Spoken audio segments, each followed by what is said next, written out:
বলছে ভগবানকে পাবার জন্য আসতে, ভগবানকে পাবার জন্য মন্দিরে যাবার দরকার নেই, ভগবানকে পাওয়ার জন্য মসজিদে যাবার দরকার নেই। যদি যেতে হয় তবে কার কাছে যেতে হবে?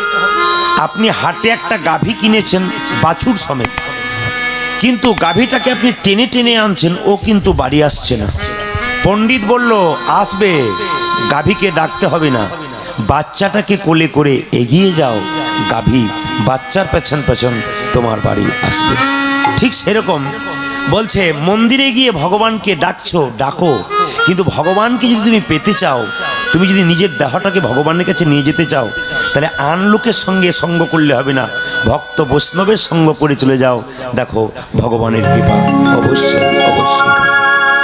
শাস্ত্র বলেছে বৈষ্ণবের বশ কৃষ্ণ, সর্বশাস্ত্রে কয় এই সব জানিলহ বৈষ্ণবের আশ্রয়। খুবই ভালো লাগছে আজকে। এটা পশ্চিম মেদিনীপুর না পূর্ব মেদিনীপুর?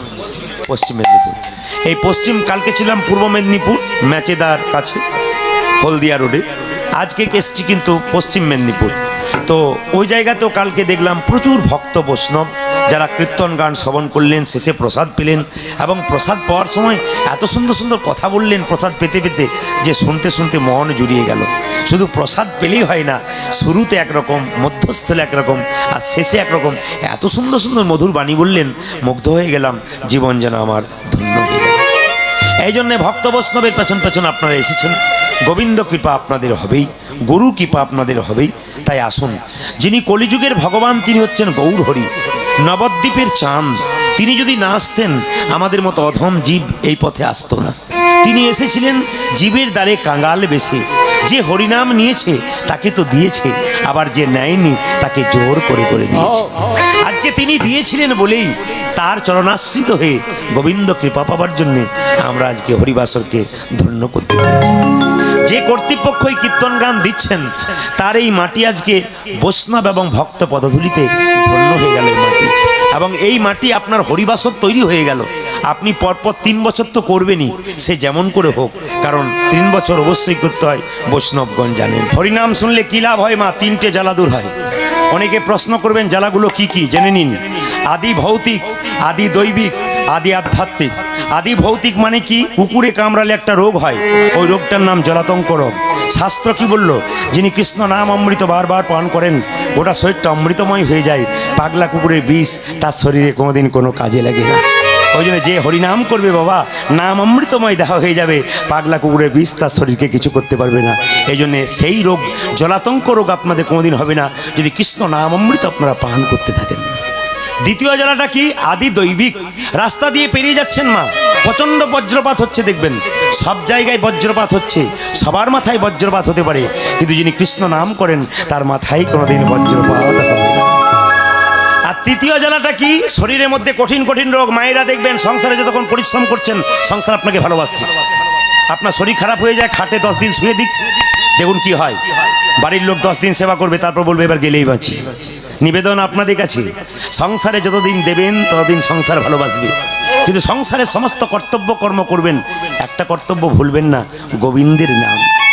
সংসারে সবাই ভুলে যেতে পারে, কিন্তু একজনকে যদি কেউ স্মরণ করে, জীবনের শেষ দিন পর্যন্ত সে আঙুল ধরে দাঁড়িয়ে থাকে, ডেকেছি সামাই নিয়ে যাব তোকে, 1 গ্লাস জলের জন্য কারো কাছে প্রত্যাশা করতে হবে না মা, চলতে ফিরতে খেতে শুতে আপনি নিতাই গৌর হরি বল হরি বল। এই জন্য 3টে জ্বালা দূর হয়। আপনার ভগবানের নাম করবেন কেন? একটা একটা করে জেনে নিন। আস্তে, মায়ের কোলে বাচ্চা জন্ম নিল, জন্ম নেবার পর কি খাবে কথা কে ভেবেছে? আপনারা ভেবেছেন? একটা মধু মুখে দিয়ে দিয়েছেন, মধু খেলে বাচ্চার পেট ভরে? ভগবান মায়ের স্তনদুগ্ধের মধ্যে এমন মধুভাণ্ড দিয়েছে যা পৃথিবীর অন্য কোথাও নাই। মা খাচ্ছে সবুজ, দুধ হচ্ছে সাদা, এ তো আশ্চর্যের ব্যাপার। যে মুখটা বাচ্চা দিচ্ছে দুগ্ধের মধ্যে, মায়ের স্তনের মধ্যে, সেই দুগ্ধের মধ্যে সিরিঞ্জ ভরে দিন, দুগ্ধ বেরোবে না, বাচ্চা মুখ দিলে দুগ্ধ বেরোবে, এ তো আশ্চর্যের ব্যাপার। গোবিন্দ কিভাবে তৈরি করেছে দেখুন। মা খাচ্ছে সবুজ, দুধ হচ্ছে সাদা, আশ্চর্যের ব্যাপার। মায়ের দুধটা খুব গরম নয় যাতে বাচ্চা জিভ পুড়ে যাবে, মায়ের দুধটা খুব ঠান্ডা নয় যাতে বাচ্চা সর্দি লেগে যাবে। মায়ের দুধটা খুব টক নয় যাতে বাচ্চার অম্ল হয়ে যাবে, মায়ের দুধটা খুব মিষ্টি নয় যাতে বাচ্চা সুগার হয়ে যাবে। নদীতে দিলেন জল, গাছে দিলেন ফল, তিনি আমাদের জন্য এত কিছু করলেন, আমরা তার জন্য কি করলাম? এই বিচার বুদ্ধি যদি কারো থাকে তবে সেই গোবিন্দ কৃপা পাবে, নইলে কেউ পাবে না। এরাই মানুষ যাদের এই বিচার বুদ্ধি আছে, আর যাদের এই বিচার বুদ্ধি নাই, মানুষ কুলে জন্মগ্রহণ করেছে ঠিক কথা, কিন্তু মানুষ না হয়ে এরা বেহুশ হয়ে গেছে। আপনারা বেহুশ হবেন না, আপনারা মানুষ হন, আপনারা মানব হন, আপনারা দানব হবেন না। এই জন্য মানব কুলে জন্ম নিয়ে মানব হতে হয়। দেখবেন হরিনামের বিরুদ্ধে যারা যায় তারা দানব, আর হরিনামের পক্ষে যারা যায় তারা মানব। আপনারা দেবতার অংশ। হিন্দু জাতির অবস্থা খুব খারাপ। অন্যান্য জাতি দিনের পর দিন বাড়ছে, না সংখ্যায় নয়, সংখ্যায় যা বাড়ছে ধর্মের দিকেও বাড়ছে, আর হিন্দু জাতি দিনের পর দিন নিচের দিকে নামছে। যেখানে 50টা মুসলমান বাড়ি থাকে একটা মসজিদ হয়, আর যেখানে 500 হিন্দু বাড়ি থাকে একটা মন্দির হয় না, এর চাইতে লজ্জা আর কি হতে পারে? একজন মুসলমান শুক্রবার দিন সমস্ত কাজ ছেড়ে মসজিদে যাবেই জুম্মার নামাজ পড়ার জন্য। লজ্জা আমাদের হিন্দুদের 50 বার মন্দিরের পাশ দিয়ে পেরোবে, একবার প্রণাম করবে না, এর চাইতে লজ্জা আর কি? আবার মায়েরা দেখবেন মুসলমানদের মেয়েরা বাচ্চাকে কোলে করে নিয়ে দাঁড়িয়ে থাকে, কোনো মৌলবি পেরিয়ে গেলে বাচ্চাকে বলে সালাম কর, সালাম কর, মাথাটা নিচু কর, মানে সালাম আলাইকুম করে দে। বাচ্চাকে মা শেখাচ্ছে, ওর খুব একটা পড়াশোনা নয়, কলেজে যায় নাই আপনাদের মতো, কিন্তু বাচ্চাটাকে শেখাচ্ছে সালাম কর। মৌলবী সাহেবকে বললো সালাম আলাইকুম, মৌলবী সাহেব বললো ওয়ালাইকুম সালাম, মানে উনি শিখিয়ে দিলেন যে উনি ধর্মীয় লোক, বড় হলেও কে সম্মান দিবে। এই জন্যে মুসলমানদের ছেলেরা যখন রাস্তা দিয়ে পেরিয়ে যায়, মৌলবী পেরিয়ে গেলে যত বড় মস্তান ছেলে হোক মাথাটাকে নিচু করে যায়। আর হিন্দুদের লজ্জার ব্যাপার কি জানেন? হিন্দুদের মেয়েরা বাচ্চাকে কোলে করে নিয়ে থাকে, না আপনাদের এখানের জন্য বলি না, আমাদের বীরভূমের জন্য বলছি, ভয় খেয়ে যাবেন না। তো বীরভূমের মেয়েরা বাচ্চাকে কোলে করে নিয়ে এরকম করে নাচায়, আর যদি কোনো সাধু বাবা বা বৈষ্ণব পেরিয়ে যায় বলে কাঁদবি না, ওই দেখ সাধু বাবা যাচ্ছে, ধরিয়ে দেবো বলে দিলাম। মানে প্রথম থেকে শিখিয়ে দিলাম উনি ভালো লোক নন, যখন বড় হবি তখন উত্তম মধ্যম দিবি। এই জন্যে হিন্দু চ্যাংরা ছেলেরা হরিনাম শুনলে ঠাট্টা করে। এই সমস্ত ছেলেগুলো লজ্জা হওয়া উচিত। বাচ্চা ছেলেগুলো মসজিদের পাশে প্রত্যেকদিন নামাজ পড়তে যাচ্ছে, আর হিন্দুর কটা ছেলে মন্দিরের পাশ দিয়ে যাচ্ছে, একবার প্রণাম করছে, লজ্জা হওয়া উচিত। ক্রিটিসাইজ করছে, সমালোচনা করছে। আমরা কীর্তন করতে যাচ্ছি খোল করতাল নিয়ে গাড়িতে করে, হিন্দু চ্যাংরা ছেলেরা চিৎকার করে বলছে ওই দেখ হরির দল যাচ্ছে, চিৎকার করে বলছে ঠাট্টা করে হরি বল, মানে ঠাট্টা করে বলছে। আমি মনে মনে ভাবছি তো 14 গোষ্ঠীর ভাগ্য ভালো, একবার হরি বল বলতে পেরেছি।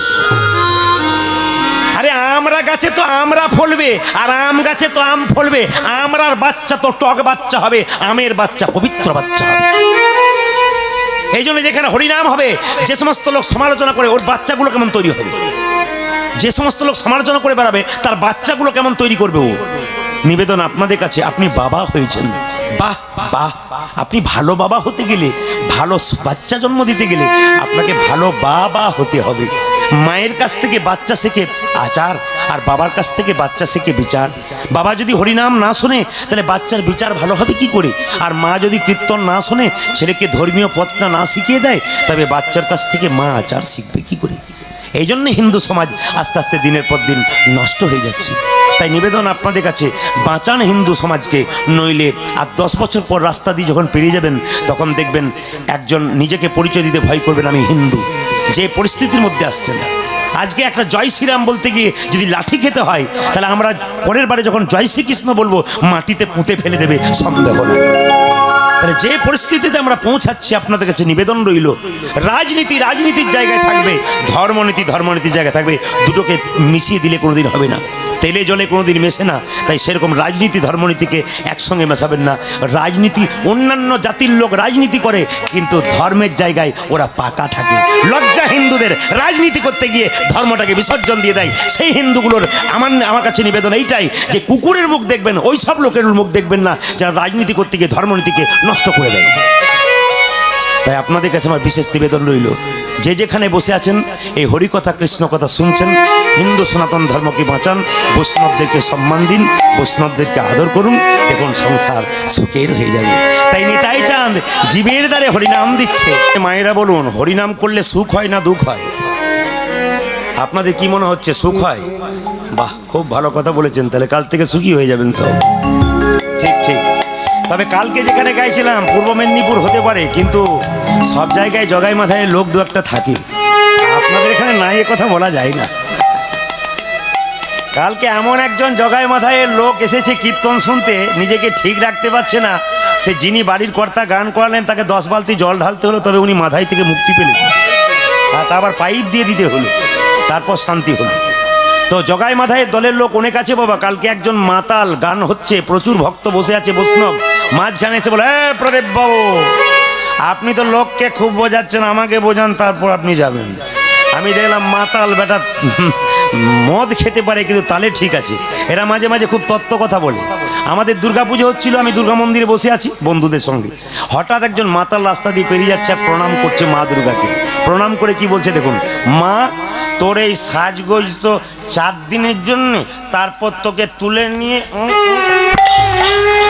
মানে কি বলুন তো এ তত্ত্বটা কি? তার মানে আমাদেরও সাজগোজ তো 4 দিনের জন্য, কে যে কখন তুলে নিয়ে নিতাই গৌর হরিবল করে, খুব দামি কথা বলে এরা। তা সিনি ভদ্রলোক আমাকে কালকে এত এত লোকের মাঝে বললেন, এই যে আপনি উত্তর দিন। বলে বলুন, হরিনাম যে করে সে বেটাও মরে, আর যে করে না সেও মরে। তা করলেও যদি মরে, না করলেও যদি মরে, তাহলে না করাটাই ভালো। ঠিক বলে নাই? ও বেটা লাইনের কথা বলছি। লোকজন তো হাঁ করে তাকিয়ে আছে। এবার প্রদীপবাবু কি বলে, তবে শুনে রাখুন। হরিনাম করে মরা আর না করে মরার মধ্যে তফাৎ কি? বলছে একটা বিড়ালের দেখবেন একসঙ্গে 3-4টা বাচ্চা হয়, বিড়াল বাচ্চাকে মুখে করে দাঁতে চেপে সেফ জায়গাতে নিয়ে যায়, আবার দেখবেন ইঁদুরকেও দাঁতে চেপে নিয়ে যায়। আচ্ছা, দুটো যে নিয়ে যাওয়া কি এক? বিড়াল যখন বাচ্চাকে নিয়ে যায় দাঁতে চেপে আঁচড় দেয় না, কিন্তু ইঁদুরকে যখন নিয়ে যায় তখন নেতাই গৌর হরিবোল করে নিয়ে যায়। ঠিক সেই রকম যারা ভক্ত ভগবানের নাম করে, বিড়াল বাচ্চার মতো ভগবান তাদেরকে স্বর্গের পথটা দেখিয়ে দেয়। আর যারা হরিনাম কৃষ্ণ নাম করে না, নিন্দা করে বেড়ায়, তাদের ইঁদুরের মতো কষ্ট দিতে দিতে নরকের পথটা পরিষ্কার করে দেয়। যদি আপনারা কি ইঁদুরের বাচ্চা হতে চান, বিড়ালের মুখে গেলে আপনার কি অবস্থা হয় আপনি ভেবে দেখুন, তবে হরিনামের নিন্দা করবেন। আর যদি বিড়ালের বাচ্চা হতে চান, তবে যে বিড়াল বাচ্চাগুলো বসে আছে বাবা, তাদের পাশে চরণ ধরে একটু বসুন, আপনাদের গৌর গোবিন্দের কৃপা। হরি বল, হরি বল। তাহলে পণ্ডিত কি বললেন, আশ্রয় লইয়া ভজে যে তারে কৃষ্ণ নাহিতে যে, বাকি সবে মরি অকারণ। বাচ্চা জন্ম নিলে মুখে মধু দিতে হয়, কেন? মিষ্টি কথা বলে। কিন্তু আপনার কানে দেবেন কি? কৃষ্ণ নামের মধু। ভালো করে শোনাকুন। যাদের বাড়িতে ছোট ছোট বাচ্চা আছে তারা কি করবেন, মা সকালবেলায় ঘুম থেকে উঠে বাচ্চাকে কোলে নিয়ে একটু হরিনাম করবেন। এতে কি হবে? আপনারও হবে, আপনার বাচ্চা হবে। মুকুন্দ সরকার ছেলের নাম কি রাখলো? আসতে দেখবেন এখনকার যুগে পেটে বাচ্চা থাকলে নাম রাখা হয়, কিন্তু আগেকার যুগে নিয়ম ছিল, সাধুগুরু বৈষ্ণব জানে, বাচ্চা জন্ম নিলে ব্রাহ্মণ বৈষ্ণবকে ডেকে নক্ষত্র তিথি অনুযায়ী নাম রাখা হতো। এখন অনাচার করা হয়। এই অনাচারটা কি? পেটে বাচ্চা থাকাকালীন যদি মেয়ে হয় কি নাম রাখবো জানিস? বিউটি সুইটি। আর পেটে যদি ছেলে থাকে তাহলে কি নাম রাখবো জানিস? কি? যত ছোট হয়, নাট, ভল্টু, পল্টু, সল্টু। আবার অনেকে আদর করে নাম রাখে পাপাই, মানে যত পাপ আছে সব আমার ঘরেই আই, সব ঢুকে যাবে। পাপাই নামটা চেঞ্জ করে পাপু করুন, নালে গন্ডগোল আছে বলতে। মায়েরা বাচ্চার কি নাম রাখলো? রঘুনন্দন। ছেলের নাম রাখবেন কি? কৃষ্ণ, বিষ্ণু, নারায়ণ। রেখেছিল কে? অজামিল। ডাকাত ছিল, চোর ছিল, মাতাল ছিল, স্ত্রী ছিল ভক্তিমতী। ছেলের নাম রাখলো নারায়ণ। অজামিলে বৃদ্ধ বয়সে নেশাগ্রস্ত হয়ে নর্দমার মধ্যে পড়ে গেল, চিৎকার করে ডাকলো নারায়ণ। ডাকতে ডাকতে মরে গেল। যমদূতরা নিতে এলো, বিষ্ণুদূতরা নিতে এলো। বিষ্ণুদূতরা হাত ধরে টানছে, যমদূতরা পা ধরে টানছে। যমদূত বলল প্রচুর পাপ করেছে, ডাকাতি করেছে, চুরি করেছে, একে আমরা জমা লয়ে নিয়ে যাব। বিষ্ণুদূতরা বলল যত না পাপ করেছে তার চাইতে বেশি তার ছেলেকে নারায়ণ নারায়ণ বলে ডেকেছে। ওই জন্য বাড়িতে ছেলের নাম নারায়ণ রাখবেন, কৃষ্ণ রাখবেন, বিষ্ণু রাখবেন। আপনাদের কাজ হতে পারে মা, বাচ্চা ছেলে জন্ম নিলে কি করবেন? এইদিকে তাকান। ছোট্ট বাচ্চাটাকে কোলে নিয়ে একটা ঘুম পাড়ানি গান গাইবেন, এর মধ্যে দেখবেন কৃষ্ণ নাম হয়ে যাবে। আমি একটা বাস্তব শিক্ষা দিয়ে দিই। আমার বাবা আমাকে বলেন, প্রদীপ কীর্তন সম্পর্কে আমি বুঝি না। আমার বাবা বলেন উনি ডাক্তারি করতেন, ওই বিদ্যাতে নেই। ওই জন্য আমাকে বলে কীর্তন সম্পর্কে বুঝি না, একটা জিনিস বুঝি। বললাম কি? শুনে রাখ। এখনকার যুগে বেশি গভীর কথা বলতে গেলে মানুষ বুঝবে না। ওই যে বাচ্চা যখন ওষুধ খায়, তেতো ওষুধ খেতে চায় না, বাবা বললেন তখন চিনি মিশিয়ে দিতাম। ওই যে চিনি মিশিয়ে দিলে ওষুধটা কি হয়? তাড়াতাড়ি খেয়ে নেয়। বাস্তব যদি একটু মেশানো যায় কীর্তনের সঙ্গে, মানুষ তাড়াতাড়ি গ্রহণ করে। ওই জন্য আপনাদের একটু চিনি মিশিয়ে দিই। বাচ্চা যখন কোলে থাকে, মা একটা গান গান না আপনারা, আমাদের দিকে গাই। বাচ্চা যখন সারাদিন দেখবেন এর ওর কোলে থাকে, সারাদিন ঘুমিয়ে নাই, আর রাত্রিবেলায় মাকে খুব জ্বালায়। মা তখন ছাতে গিয়ে বা উঠানে গিয়ে কি করে? ছেলে ঘুমোলো। আপনার গান নাকি? মুকুন্দ সরকারের স্ত্রী গাইছে, এর মধ্যে তত্ত্ব আছে। ছেলে ঘুমোলো, পাড়া জুড়লো। আপনারা করেন নাকি? ঘুমা ঘুম নাই, ছেলে ঘুমোলো, ঘুমোলে দেখাচ্ছি মজা পাড়া। আপনাদের এটা আছে বোধহয় নাকি? সব জায়গাতেই আছে। মায়ের মতো আপন পৃথিবীতে আর কেউ নাই। বাবা সম্পর্কে বড়, কিন্তু মা কর্মে বড়। আমি যখন ইংরেজিতে এমএ করেছি, তখন বহু ছেলে মেয়ে আমার কাছে পড়তো। একজন মৌলভী সাহেব তার মেয়েকে একদিন আমাদের পাশের গ্রাম থেকে এসে বলল, দাদা আমার মেয়েকে পড়িয়ে দেবেন? বললাম হ্যাঁ দেব। তো পাশের বাড়ির একটা ছেলে আমাদের, তার মাকে খুব গালাগাল করছিল। ওকে ডেকে বলে, দেখায় মৌলভী বলল, বলে কি হলো, তোর মাকে গাল দিচ্ছিস কেন? বলে মা আমার সঙ্গে খারাপ ব্যবহার করে।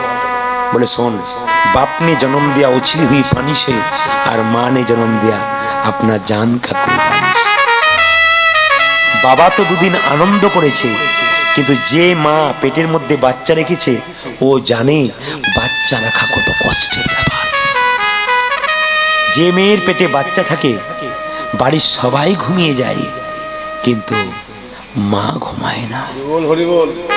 বাবার সঙ্গে মায়ের তফাৎটা কি? বাবা যদি কাজ থেকে ফিরে, ছেলে যদি রাস্তায় ধুলোতে খেলা করে, চিৎকার করে বলে বাপি আমাকে কোলে নাও, সঙ্গে সঙ্গে বাবা বলে বাড়ি ফিরে চল, ধুলোবালি পরিষ্কার করে নিবি, তারপর কোলে নেব। কিন্তু মা যদি খেতে বসেছে আর ধুলোবালি অবস্থায় সন্তান যদি মায়ের কোলে গিয়ে ঝাঁপিয়ে পড়েছে, মা ছেলের ধুলোবালি দেখে না, মা নিজে না খেয়ে জড়িয়ে ধরে সন্তানকে খাওয়ায়। মায়ের মতো বড় আর কে হতে পারে?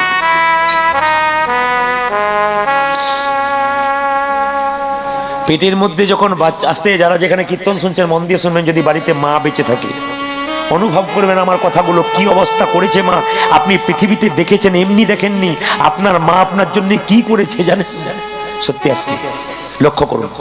পেটের মধ্যে বাচ্চা থাকলে, আমি একটা কয়েক মাস আগে মুর্শিদাবাদের সাধ্য বাড়িতে গান করছিলাম। লোক মারা গেলে প্রচুর গান হয়ে যায়।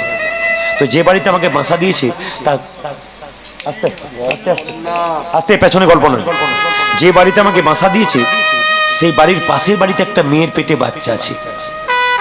তোর মা কিন্তু মারা গেছে, বাবা বেঁচে আছে। তো মেয়েটা সারা রাত্রে ঘুম করে বসে আছে। তো বাবা কি করেছে, তার পাশে চুপচাপ বসে আছে, যেন মায়ের পাশে সন্তান বসে আছে। জিজ্ঞাসা করছে, বাবা খুকি ঘুম আসছে না? মেয়েটি বলছে, বাবা পেটের বাচ্চাটা বারবার নড়াচড়া করে, আমার ঘুম আসতে দেয় না। তখন বাবা বলছে, এত কষ্ট যন্ত্রণা থেকে মুক্তি পাবি সেই দিন যেদিন তুই মা হতে পারবি। তো মা জিনিসটা কেমন? আপনি কীর্তন শুনতে এসছেন, যখন বাড়ি যাবেন বাড়ির সবাই ঘুমিয়ে আছে, কিন্তু একজন দরজাটা খুলছে বেরোচ্ছে, যদি আপনার গর্ভধারিণী মা বেঁচে থাকে। ছেলে যদি না খায়, বাবা খেয়ে নেয়, বাবা বাড়ির সবাই খেয়ে নেয়, কিন্তু মা দেখবেন সারাদিন উপবাস করে থাকি, ছেলে খায় নাই, আমি খাবো কি করে? মেয়েরা দেখবেন বাপের বাড়ি যায় না কখন থেকে বলুন তো? যখন থেকে তার মা মারা যায়। জিজ্ঞাসা করি, দিদি বাপের বাড়ি যাবে না? বলে কার কাছে গিয়ে দাঁড়াবো, আমার মা নাই তো। আমার মা থাকলে সারা সংসারে দুঃখ যন্ত্রণা সব জড়িয়ে ধরি, আমার দুঃখ ঘুচিয়ে দিত। আমার মা নাই, আমি কার কাছে দাঁড়াবো? আমার বৃদ্ধ পিতাটা ছিল, সেও পর্যন্ত মরে গেল, আমি কার কাছে?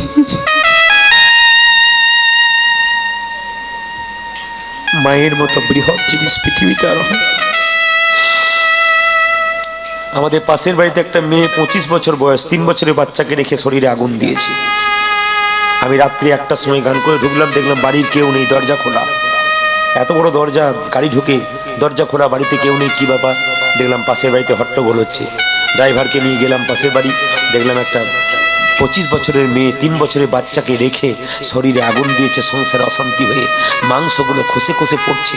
ফ্যান দিয়ে দিয়েছে শীতকালের রাত্রিতে, থরথর করে কাঁপছে, মাংসগুলো খসে পড়ছে। পাড়ার মেয়েরা বলল, মরে দিলি, নিজের কথা ভাবলি না, মরে দিলি, তো শেষ কিছু বলার আছে? মেয়েরা বলছে। তখন মেয়েটি মৃত্যুর আগে একটি কথা বের হলো, কি জানেন? দিদি, আমার খোকাটাকে দেখো, এত যন্ত্রণা, মাংস খসে খসে পড়ছে, এত যন্ত্রণা। পৃথিবীর সবার কথা ভুলে গেছে, কিন্তু সন্তানের কথা বলে নাই। এই তো মা, মায়ের মতো আপন পৃথিবীতে আর কেউ হয়। তাই মাকে কাঁদানো যায় না। মায়ের কীর্তন যদি করা যায়, ঘন্টার পর ঘন্টা শেষ হবে, কিন্তু মায়ের ব্যথার কথা শেষ হবে না, মায়ের কষ্টের কথা শেষ হবে না। এখনকার যুগে তো হসপিটাল আছে। যখন তোমার মা তোমাকে জন্ম দিয়েছিল তখন তো হাসপাতাল ছিল না। তখন তুমি কি করেছিলে? মা রক্তের বান বন্যা বইয়ে দিয়ে তোমাকে জন্ম দিয়েছে, পৃথিবীর আলো দেখিয়েছে। নিজে ভালো খাচ্ছ, সেই মাকে দিচ্ছ না। তোমার মতো পশু আছে কজনা? আপনি কি ভাবছেন আমার ছেলেগুলোকে মানুষ করবার জন্য বাইরে যাব, আর বৃদ্ধ পিতা আর বৃদ্ধা মা খাবার জন্য ঘরে বসে থাকবে? লজ্জা করা উচিত। যে ছেলেটাকে তুমি মানুষ করতে যাচ্ছ, ও মানুষ হচ্ছে না, ও অমানুষ হচ্ছে। একদিন তোমাকে টানতে টানতে ঘর থেকে এরকম বের করে দেবে, সেই দিন বুঝবে তোমার শিক্ষার কোনো দাম নাই। অচৈতন্য শরীরে চৈতন্যবিহীন, চেতনা না থাকলে চৈতন্য পাওয়াও কঠিন। আজকে এই কীর্তন গানের আসরে আসার জন্য একজন কীর্তনিয়াকে ধন্যবাদ জানাবো। তার নাম কীর্তনিয়া অরুণ চট্টোপাধ্যায়। আজ থেকে 7 বছর আগে জয়দেব মেলায় এরকম গান হচ্ছে, প্রচুর ভিড়। মেলাতে আপনারা জানেন, জয়দেব যারা গেছেন, এবার প্রচুর ভিড়। তো অরুণদা কারো গান শোনে না, হঠাৎ 7 বছর আগে ওরকম রাস্তার ধারে মাঝে গান শুনছে দাঁড়িয়ে দাঁড়িয়ে। আমি চিনি না ওনাকে, উনি এসে তাড়াতাড়ি বললেন গান শেষে, দেখে একটা কার্ড দেখি। আমার কি নাম আপনার? বলছে আমার নাম অরুণ চট্টোপাধ্যায়, কালকে কথা বলবো। পরের দিন সন্ধ্যাবেলায় আমাকে ফোন করছে, আমি অরুণবাবু বলছি, তোমাকে আমার খুব দরকার আছে। বলে কোথায়? আমার কলকাতায়। আমি বললাম কেন? তোমাকে পরিবর্তন, তুমি গেলে মানুষ পরিবর্তন হতে পারে। আরে শুনুক না, শুনিতে শুনিতে যদি কারো কোনো ভাগ্যবান জীবের একটা উদ্ধার হয়, তুমি বলে যাও, মানুষকে বলে যাও, ধাক্কা দিয়ে যাও। এই ধাক্কা দিতে দিতে এক সময় কাজ হবে। ঘষতে ঘষতে যেমন ক্ষয় হয়, সেরকম এক সময় না এক সময় মানুষের চৈতন্য বৃদ্ধি হবে। তো উনি একটা আসর দিলেন আমাকে, কলকাতার ধামুয়া বাজার। 12,000 লোক, 9টা থেকে 12টা রূপ গান। গান হয়ে গেল, গানের পরে 32 নাইট বুক হলো। অরুণদা জড়িয়ে ধরে বললেন, তোকে পথ দেখিয়ে দিলাম ভাই, তুই এবার চালিয়ে যা। 32 পালা বুক হলো। প্রথম পালা বলে রাখি, পয়লা চৈত্র, ঘটনাটা বলি। পয়লা চৈত্র কলকাতা ঠাকুরপুকুর ক্যান্সার হসপিটালে একজন ভদ্রলোক খোকনবাবু, তার বাড়িতে যখন কীর্তন করতে গেলাম, ভালো করে শুনবেন, যখন কীর্তন করতে গেলাম দরজায় ধাক্কা দিলাম, খোকনদা একটা অ্যালসিসিয়ান কুকুরকে নিয়ে বেরিয়ে এলেন। জিজ্ঞাসা করলাম, দাদা কুকুরটার দাম কত? বলে 50,000। খাই কত? 500 থেকে 1000। ওপর তলায় নিয়ে গেলেন, বাসা দিলেন। কীর্তন আরম্ভ হবে 7টায়। বললাম, খোকনদা আপনার বাড়িতে কজন আছে? নিচু তলায় এরা কারা? বলছে আমার কর্মচারী, লোকজন, আত্মীয় স্বজন এরা আছে। বললাম বাড়িতে কজন? বলে বাবা তো মরে গেছে। কে আছে বলুন না? আমার মা, আমার স্ত্রী, আমার 21 বছরের ছেলে। জিজ্ঞাসা করলাম, ওদেরকে ডেকে দিন, পরিচয় করে নিন। সঙ্গে সঙ্গে স্ত্রীকে ডাকলেন, ছেলেকে ডাকলেন। অনেকক্ষণ পরে বললাম, আপনার মা জননীকে একবার ডেকে দিন, প্রণাম করব। উনি কি বললেন দেখুন, মা আসলে তা নয়, আপনার বৌদির সঙ্গে গন্ডগোল হচ্ছিল, মাকে রেখে এলাম বৃদ্ধাশ্রমে। এত বড় তাজমহলের মতো বাড়িটা করেছে যে লক্ষ্মীর আশীর্বাদে, সেই লক্ষ্মী রইল ঘরের বাইরে, আর অ্যালসিসিয়ান কুকুর রইল ঘরের ভেতরে। এই তো আমরা কলিযুগের ছেলে, মাকে দি সম্মান, আর দরজায় লিখে রেখেছি কুকুর হইতে সাবধান। লক্ষ্য করুন জায়গাটি। যখন কীর্তন হয়ে গেল তখন আমি জিজ্ঞাসা করলাম, খোকনদা বাড়িতে কতজন লোককে খাওয়ালেন? বলছে 2000 লোককে। বললাম আপনার মায়ের একটা পাতা পড়ল না? তখন সঙ্গে সঙ্গে উনি একটা দামি কথা বললেন, এই কথাটা মনে রাখবেন। বলছে নারী যদি নারীর মতো হয় তাহলে পুরুষকে ওপরে ওঠায়, আর নারী যদি আনারি হয় পুরুষকে নিচে নামায়। নারী ছিল চিন্তামণি, বিল্লমঙ্গলকে কৃষ্ণ পাইয়ে দিল পতিতা নারী। নারী ছিল পদ্মাবতী, জয়দেবকে কৃষ্ণ পাইয়ে দিল। নারী ছিল রামী, রজকিনীর মেয়ে হয়ে চণ্ডীদাসকে পদকর্তা তৈরি করেছিল। নারী নারীর মতো হন, স্বামীকে ওপরে উঠিয়ে দিন, নারী আনারই হবেন না, যেন আপনার জন্য স্বামী মাটির মধ্যে মিশে যায়। যে মেয়ে শ্বশুর বাড়িতে এসে ভালো ব্যবহার করবে, মনে রাখবে তার মাথায় রাখা উচিত শ্বশুর কুলে থাকা মানে তার দুটো কুল রক্ষা করতে হবে। যদি শ্বশুর বাড়িতে এসে খারাপ ব্যবহার করে, গ্রামের লোক বলবে ওর বাবার বংশটাই তো ভালো নয়, নইলে মেয়ে এমন হয়। আপনি মাথায় রাখবেন, যদি খারাপ ব্যবহার করেন আপনার বাবার বদনাম আনাচে কানাচে হচ্ছে।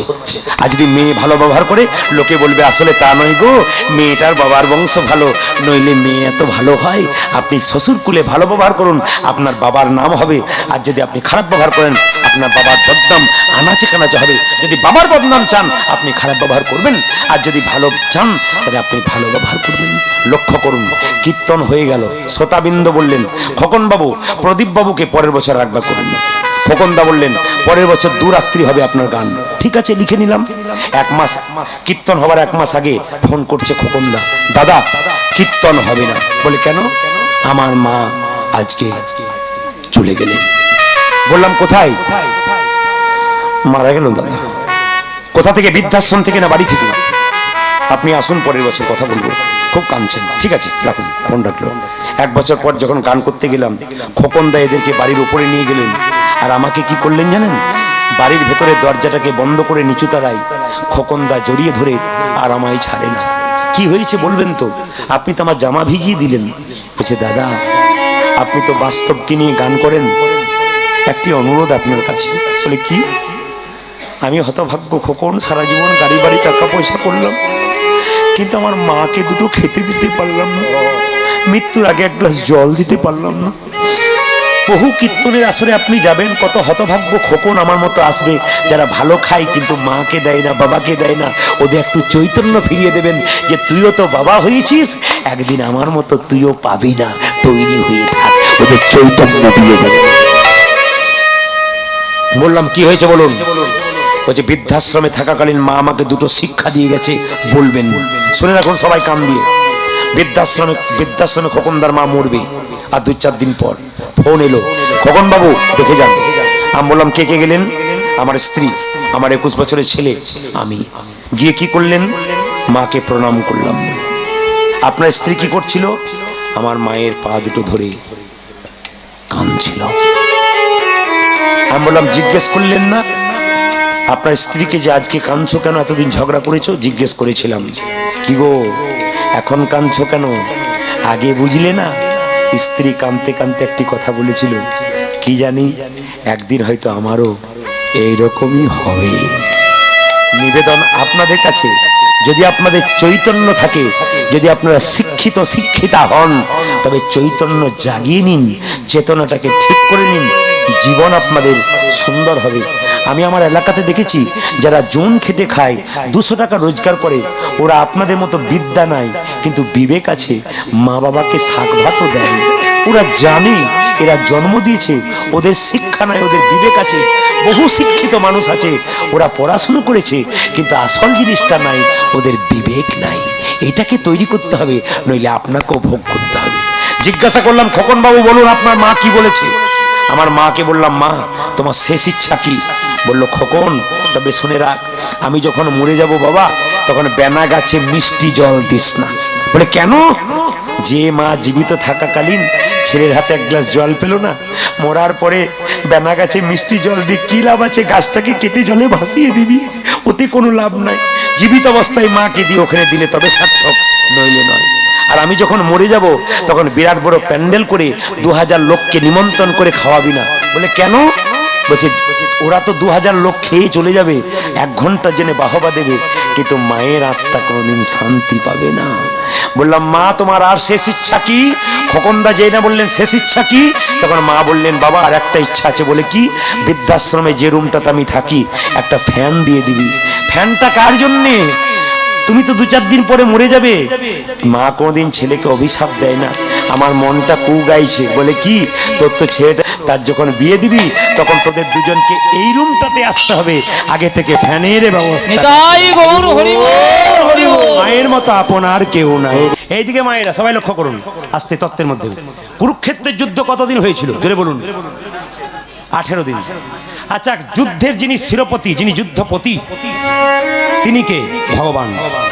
তিনি 18 দিন যুদ্ধ করলেন কেন? আস্তে প্রশ্ন এখানে, তিনি 18 দিন যুদ্ধ করলেন কেন মা? একদিনই তো শেষ করে দিতে পারতেন। দুর্যোধনকে সংশোধন হবার জন্য তাকে সময় দিয়েছিল, কিন্তু হলো না। ভগবান সবাইকে সুযোগ দেয়, কিন্তু হয় না। মন দিয়ে শুনবেন মহাভারতের কথা। কুরুক্ষেত্রের যুদ্ধে পঞ্চপাণ্ডব জিতলো, 100 ভাই হারলো। কেন? যে পক্ষে কৃষ্ণ রয় সে পক্ষ কখনো পরাজিত হয়। ভগবানকে পেতে গেলে কাঙালের বেশে থাকতে হবে, অহংকারের বেশে নয়। গাড়ি বাড়ি টাকা পয়সা থাকলে না, না, যার গাড়ি বাড়ি টাকা পয়সা সে ভগবান পেতে পারে না? পেতে পারে। কেন? সে ভগবান পেতে পারে যে তার ভেতরটা কাঙাল থাকে। প্রমাণ দেখুন, আমাকে জিজ্ঞাসা করুন, প্রদীপ পাল কোথা থেকে এসছেন? বীরভূম। আপনার মানে কীর্তন করে কত টাকা করেছেন? বিষয় কত? তা কম করে কীর্তন করে 50 লাখ। আপনার বিষয় 50? আমি মূর্খ মানুষ এটা বললাম, বোকা লোক, আমি সংসারী লোক বললাম। আপনার আশ্রয়টা কি, মানে বাড়িটা কেমন? আর বাড়ি যাবেন মজাক দিয়ে বাড়ি 4 তলা। আপনার আশ্রয়টা 4 তলা, বিষয় 50 লাখ। এটা আমার মতো মূর্খ বলে। বৈষ্ণবকে জিজ্ঞাসা করুন, হ্যাঁ গো তোমার বিষয় কি, তোমার আশ্রয় কি? বৈষ্ণব বলবেন বিষয় হলো ভগবান শ্রীকৃষ্ণ, আশ্রয় হলো শ্রীমতী রাধারানী। যিনি রাধারানীকে আশ্রয় করেছে আর কৃষ্ণকে বিষয় করেছে, তার আবার চিন্তার কি আছে? একদিন প্রচন্ড বৃষ্টি হয়ে গেল, পুরুষ মানুষ ঘর থেকে বেরোতে পারলো না। কি মনে হলো? আজ 1 টাকাও রোজগার করা হলো না, সারা দিন বৃষ্টি, ঘর থেকে বেরোতে পারলাম না। পুরুষ মানুষ বলে সেদিনটা তার দুর্দিন। কিন্তু বৈষ্ণবদের জগতে সেই দিন দুর্দিন নয়, দুর্দিন সেই দিন যেদিন সারাদিনের মাথায় একবার হরিনাম কৃষ্ণ নাম। হরি বল, হরি বল। এই জন্যে কাঙ্গাল যারা, তারা ভগবানকে পায়। আস্তে প্রমাণ দেখুন, কুরুক্ষেত্রের যুদ্ধ জিতে গেল পঞ্চপাণ্ডব। ভগবান শ্রীকৃষ্ণ কুন্তিকে প্রণাম করছে, পিসি কি হলো রে? এবার আমি যাই। প্রণাম করে বলল, মায়েরা আপনার ছেলে প্রণাম করে বাইরে যাচ্ছে, আপনাকে প্রণাম করছে। যদি বলে মা আমি যাই, আপনি কি বলেন? যাই বলতে নেই খোকা, কি বলতে হয়? আসি। পিসি আমি যাই। কুন্তি বলল, বাবা এর থেকে বুঝতে পারলাম তুই আর আমার কাছে কোনোদিন আসবি না। বলে কেন? অন্যদিন প্রণাম করে যাওয়ার সময় বলিস পিসি আমি যাই, আসি। আজকে বলছিস যাই। এর থেকে বুঝলাম বাবা তুই আর আসবি না। তবে যেটুকু বুঝলাম রে, তুই কাঙ্গালের ভগবান, তুই ভিখারির ভগবান, তুই অহংকারীর ভগবান। বলে প্রমাণ কি? বলছে যতদিন পঞ্চপাণ্ডব ভিখারি হয়ে পথে পথে ঘুরে বেড়াচ্ছিল, ততদিন তুই তাদের পক্ষে ছিলি। তারা যুদ্ধে জিতে রাজ ঐশ্বর্য ফিরে পেয়ে গেল, আর তুই পাশ কাটিয়ে চললি। এর থেকে বুঝলাম বাবা তুই কাঙ্গালের ভগবান, ভিখারির ভগবান, ঐশ্বর্যবানের ভগবান নস। তবে কৃষ্ণ, আস্তে দেখুন আপনার মন্দিরে কি চান? কুন্তি কি চাইছে? কৃষ্ণ এতদিন ধরে আমার কাছে আসিস বাবা, জীবনে তোর কাছে কোনো জিনিস চাই নাই, একটা জিনিস চাইব তুই দিবি। কি? বলো পিসি, বলো না কি চাও? বলবো হ্যাঁ, তোর রাতুল চরণে একবার প্রণাম। হরি বল, হরি বল। কৃষ্ণ বলল আমি তোমার ছেলে, তুমি আমার পিসি। মা হয়ে কখনো সন্তানকে কেউ প্রণাম করে? বলছে আমি তোকে প্রণাম করি নাই বাপ, তুই পুরুষ বলে প্রণাম করছি। বলছে পুরুষ কি আমি একা? জগতে কেউ পুরুষ নয়, তোমার পঞ্চপাণ্ডব পুরুষ নয়। বলছে বাবা ওরা সবাই শুধু পুরুষ, আর তুই হলি পুরুষোত্তম ভগবান। হরি বল, হরি বল। তোর চরণে একটি প্রণাম দিতে হবে। তবে বাবা তোকে চেনা যায় না রে, তোকে কেউ চিনতে পারে না, আমিও চিনতে পারলাম না। কৃষ্ণ চালাকি করে বলল কবিরাজ দেখাও, তোমার চোখ খারাপ হয়ে গেছে। কুন্তি বলল চালাকি করছিস, ঠাট্টা করছিস, তোকে কেউ চিনতে পারে নাই। তোকে কি চিনতে পেরেছিল তোর মামা কংস? তোকে কি চিনতে পেরেছিল তোর পিতানন্দ? যদি চিনতে পারতো ভক্ত হয়ে কখনো পদযুগল খরম যুগল ভগবানের মাথায় চাপিয়ে দিতে পারত। ওরে বাবা, এর থেকে বুঝলাম ভক্ত যদি খুব ভক্তি ভরে ভগবানকে ডাকতে পারে তবে ভগবান ভক্তের দাস হয়ে যায়। তার প্রমাণ তুই খরম যুগল মাথায় তুলে নিয়ে বেড়াচ্ছিস। তোকে কি চিনতে পেরেছিল তোর মা যশোদা? সামান্য নবনীর জন্যে তোকে যমল অর্জুন কাছে বেঁধেছিল, তোকে চিনতে পারে নাই, তোকে চিনতে পারে নাই শিশুপাল। আপনাদের পশ্চিম মেদিনীপুর বলুন, আপনাদের পূর্ব মেদিনীপুর বলুন, উত্তর চব্বিশ পরগনা বলুন, দক্ষিণ চব্বিশ পরগনা বলুন, বীরভূম বলুন, নদিয়া বলুন, বহু মস্তানের জন্ম হয়েছে। এখন আপনারা কি বলেন প্রদীপবাবু? এইসব লোকগুলো লোককে মেরে মেরে ফাটিয়ে দিচ্ছে, গুন্ডামি করছে, মস্তামি করছে, বুক ফুলিয়ে ঘুরে বেড়াচ্ছে, এদের কিছু হচ্ছে না। আর যারা ভক্ত মানুষ খালি কষ্ট পাচ্ছে কেন? আসলে তা নয়। ভগবান বলল, দুষ্টের দমন শিষ্টের পালন আমার কাজ। দাঁড়া দাঁড়া, ওকে অপরাধ করতে দে, ওর অপরাধ যখন পূর্ণ হবে না তুই দেখবি ওকে নিতাই গৌর হরি বলে আমি করে দিয়েছি। প্রমাণটা কি? কৃষ্ণের পিসির ছেলের নাম ছিল শিশুপাল। তার যখন জন্ম হয়েছিল বাবা, 3টে চোখ আর 4টা হাত হয়েছিল। শিশুপালের মা শিশুপালকে কোলে করে নিয়ে জঙ্গলে ফেলতে যাচ্ছিল। আকাশবাণী হলো, মা তোমার ছেলেকে তুমি ফেলে দিও না, বাড়ি নিয়ে যাও। কি করব? বাড়িতে নিয়ে গিয়ে যত্ন করে রাখো, তোমার ছেলেকে সবাই দেখতে আসবে, এমন একজন দেখতে আসবে যে দেখার সঙ্গে সঙ্গে তোমার ছেলের একটা চোখ আর 2টো হাত খসে পড়বে, জানবে তারই হাতে তোমার ছেলের মৃত্যু হবে। আপনাদের এই গ্রামে একটা ছেলের 3টে চোখ 4টা হাত হলে আপনারা দলে দলে যাবেন না? ঠিক সেরকম সবাই দলে দলে যাচ্ছে। কৃষ্ণ বলল, দাদা পিসির ছেলে জন্ম নিয়েছে, যাবি না? যাচ্ছে বলাই দাদা, পেছনে যাচ্ছে কৃষ্ণ। বলাই যখন পা দিল চৌকোঠায়, দেখলো শিশুপাল শুয়ে আছে। শিশুপাল কিচ্ছু হলো না। কৃষ্ণ যেই না পাটা বাড়িয়েছে, শিশুপালের দিকে তাকিয়েছে, অমনি শিশুপালে একটা চোখ আর 2টো হাত খসে পড়লো। তার মানে কথা ছিল কি, যাকে দেখার সঙ্গে সঙ্গে একটা চোখ 2টো হাত খসে পড়বে, তারই হাতে তার মৃত্যু হবে। ব্যাপারটা জানতো কে? শিশুপালের মা। কৃষ্ণকে ডেকে বলল, কৃষ্ণ কি, আমি তোর কে? পিসি। আমি যদি পিসি হই, এই ছেলেটাকে আমার ভাই, কথা দে, শত অপরাধ করলো ক্ষমা করে দিবি? সঙ্গে সঙ্গে বলল, পিসিমা শত অপরাধ করলো ক্ষমা করব, 101 হলে বেটাকে ছেড়ে দেবো। যুধিষ্ঠির রাজ্য যোগ্য হলো, সভাপতি করলো কৃষ্ণকে, সবাই মেনে নিল, একজন মানল না। শিশুপাল চিৎকার করে বলল, কে লম্পট? যে ব্রজকবিদের বসন চুরি করে তাকে লম্পট বলা হয়, একে তোমরা সভাপতি করেছো? ভগবান বলছে, বলে যা বলে যা, তোর তো 100টা বলার কথা, তারপর দেখ বেটা আমি কে বটি। কিছুক্ষণ পরে বলে, তো চোর, ব্রজকবিদের ননি চুরি করে বাড়িতে। যেই না বলতে বলতে 101 হয়ে গেছে, ভগবান সুদর্শন চক্র দিয়ে শিশুপালের মস্তকটাকে ছেদন করে দিল। এ জগতে যারা অন্যায় করছে, শিশুপালের মতো 100 অন্যায় হয়ে গেলে আপনাকে কিছু করতে হবে না, ভগবান নিতাই গৌর হরি বল করে দেবে, আপনারা দেখবেন। সেই সময় যখন সুদর্শন চক্র দিয়ে শিশুপালের মস্তকটা ছেদন করেছিল, তখন কৃষ্ণের আঙুলটা কেটে গিয়েছিল বাবা। আর সঙ্গে সঙ্গে দ্রৌপদী তার কাপড়ের টুকরো দিয়ে কৃষ্ণের আঙুলটা বেঁধে দিয়েছিল। কৃষ্ণ বলেছিল, গো দ্রৌপদী, এই যে তুমি এইটুকু কাপড় বাঁধলে, আশীর্বাদ করলাম, এই কাপড় তুমি একদিন অনেক অনেক অনেক করে পাবে। এই জন্য হরিনামে শুধু নয়, সৎসঙ্গে গরিবের বিয়ে হচ্ছে না, সেই সময় কিভাবে দান করবেন? দয়াকার দন্তন দান মানে দেওয়া, আর দয়াকার মধ্যে দান মানে পুণ্য। যে যত দান করবে তার তত দয়াকার মধ্যে দান মানে পুণ্য হয়ে যাবে। তালি কেন দেবেন সেরকম, একটা হলো রাধা, একটা হলো কৃষ্ণ। যে তালি দেবে রাধা কৃষ্ণের কৃপা পাবে। এটা হলো রাধা, একটা হলো কৃষ্ণ। জোরে তালি দিন, রাধা কৃষ্ণের কৃপা হয়ে যাবে। বাহ। এবার তালি দিলে আর কি লাভ হয়? আর কি লাভ হয়? আপনার বাড়িতে যদি বড় গাছ থাকে, আপনি গাছের নিচে সন্ধ্যাবেলায় গিয়ে 3 বার তালি দেবেন, দেখবেন গাছে যত পাখি থাকবে সব পাখি চলে যাবে। এখানে তত্ত্ব কি বললো? দেহটি একটি গাছ, এখানে পাপড়ুই পাখি কারা? কাম, ক্রোধ, লোভ, মোহ, মদ, মাশ্চর্য।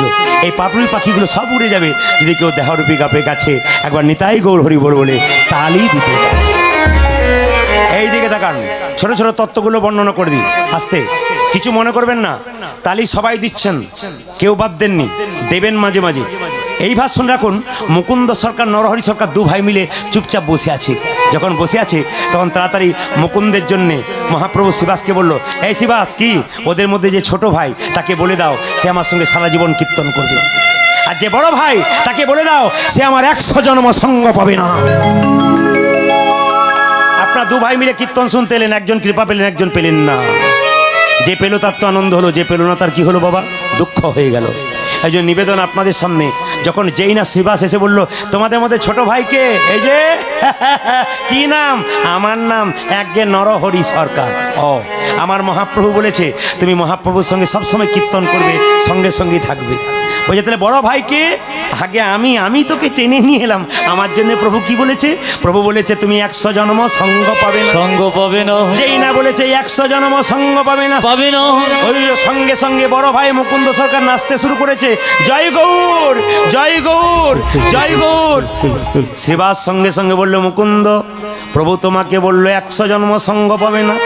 আমাকে যদি এরকম কথা বলতো আমি তো বিষ খেয়ে আত্মহত্যা করতাম। আত্মহত্যা করে দিত। তোমাকে বললো 100 জন্ম সঙ্গ পাবে না, তুমি গৌর গৌর বলে নাচতে শুরু করেছে। এ কথা শুনে মুকুন্দ বলল, শোনো শোনো শ্রীবাস, প্রভু যদি বলতো কোনো জন্মে সঙ্গ পাবো সঙ্গ না, পাবো না, তাহলে না হয় আমি বিষ খেয়ে আত্মহত্যা করে দিতাম। প্রভু বলেছে 100 জন্ম সঙ্গ সঙ্গ পাবো না, 100 জন্ম না হয় আমি গৌর গৌর বলে কেঁদে বেড়াবো। কিন্তু যখন 100 জন্ম পেরিয়ে যাবে, 101 জন্মে প্রভুর সঙ্গ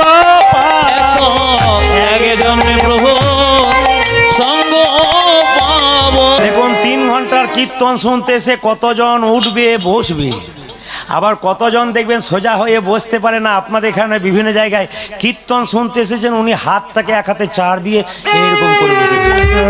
মানে সেকশন পাইপ যদি বাঁকা হয় তাহলে জল ভালো করে প্রবেশ করবে। ওই জন্য বসতে শিখতে হয়। আমার বাবাদের কাছে শিখে নিন, এত বয়স হয়েছে, বৈষ্ণব বাবারা কেমন বসছেন। তাই বসাটা একটা কীর্তনের নিয়ম, বসতে শিখতে হয় প্রথমে। এই জন্য দেখুন, প্রথম বৈশিষ্ট্য যারা ভক্ত হবে তাদের ভক্তের বৈশিষ্ট্য ধৈর্য। যার ধৈর্য আছে, হরে কৃষ্ণ, যার ধৈর্য আছে সে ভগবানকে পায়, আর যার ধৈর্য নাই সে ভগবানকে পায় না। তার প্রমাণ কি? একটা 18 বছরের ছেলে একটা তেঁতুল গাছের নিচে বসে ধ্যান করছে, আর নারদ মুনি রাস্তা দিয়ে পেরিয়ে যাচ্ছে।